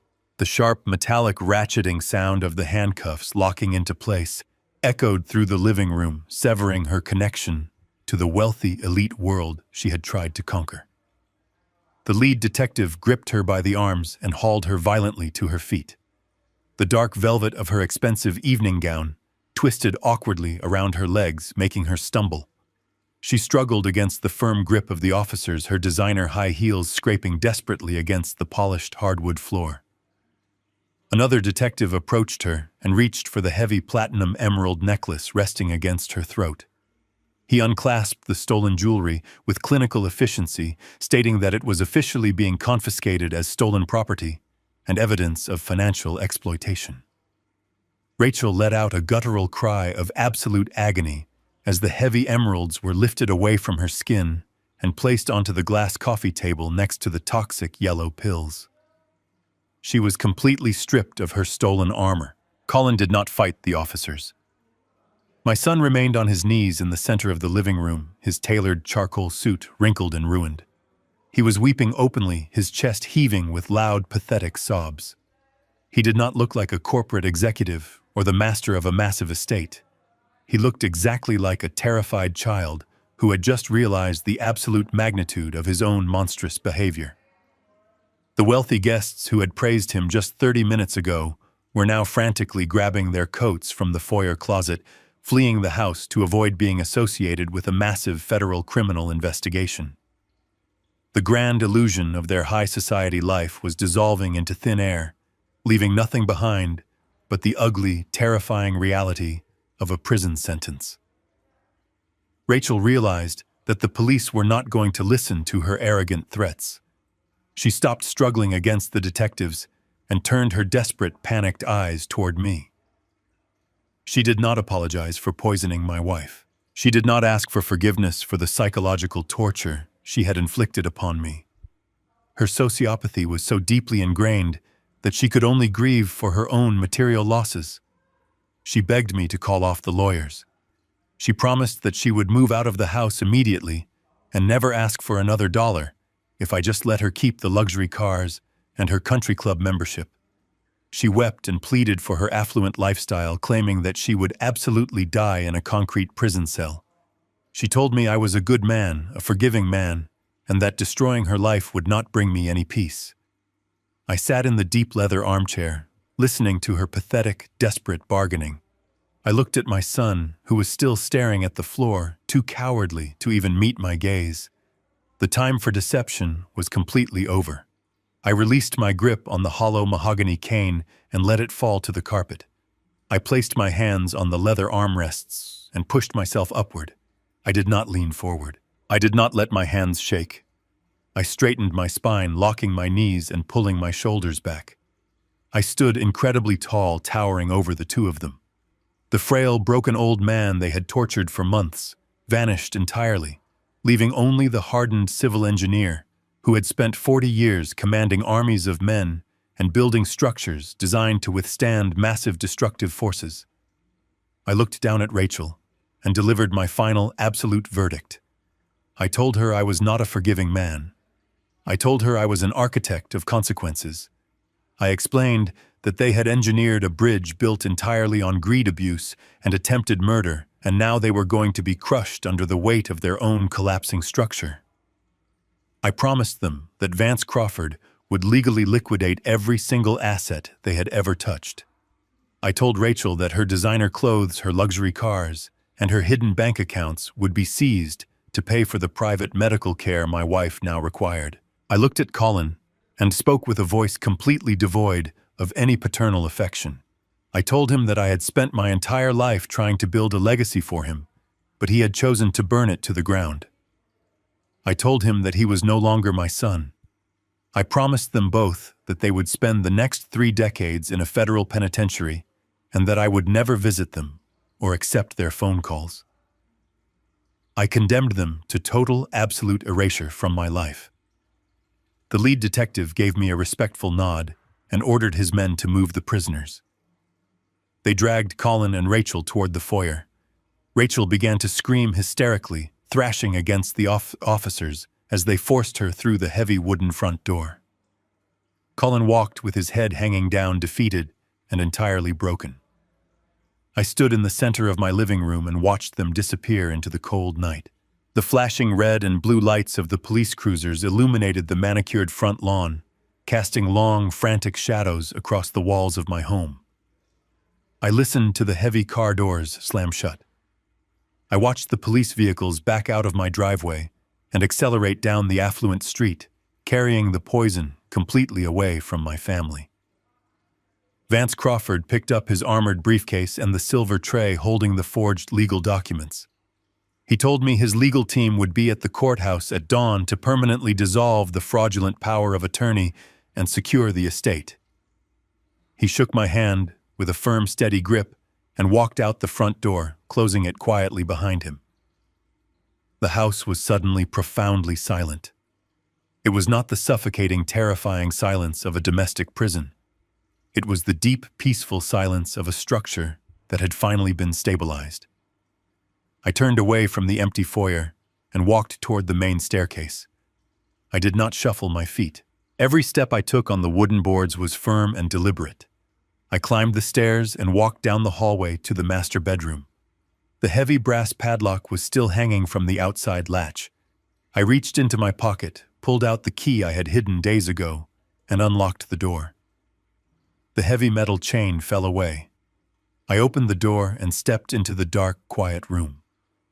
The moonlight filtered through the curtains, illuminating the large bed. Martha was sleeping peacefully, her chest rising and falling with a slow, steady rhythm. I walked over to the side of the bed and sat down gently on the edge of the mattress. I reached out and took her frail, warm hand in mine. I felt the steady pulse of her heart against my fingers. I kissed the back of her hand and whispered into the quiet room, promising her that the monsters were gone forever. The nightmare was officially over. The foundation of our life had been severely tested, but it had not broken. I sat beside my sleeping wife, watching the moonlight cast a gentle glow across the room.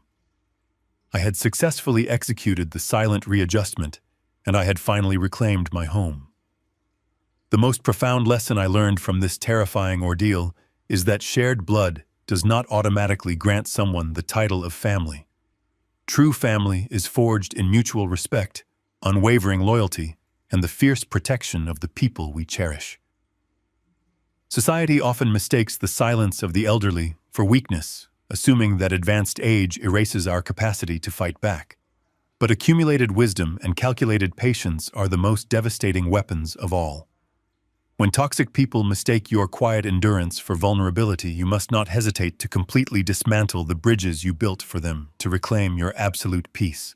If you have ever had to fiercely protect your own dignity from toxic family members who underestimated your strength, please hit the like button, share your survival story in the comments below, and subscribe to our channel for more powerful narratives of justice.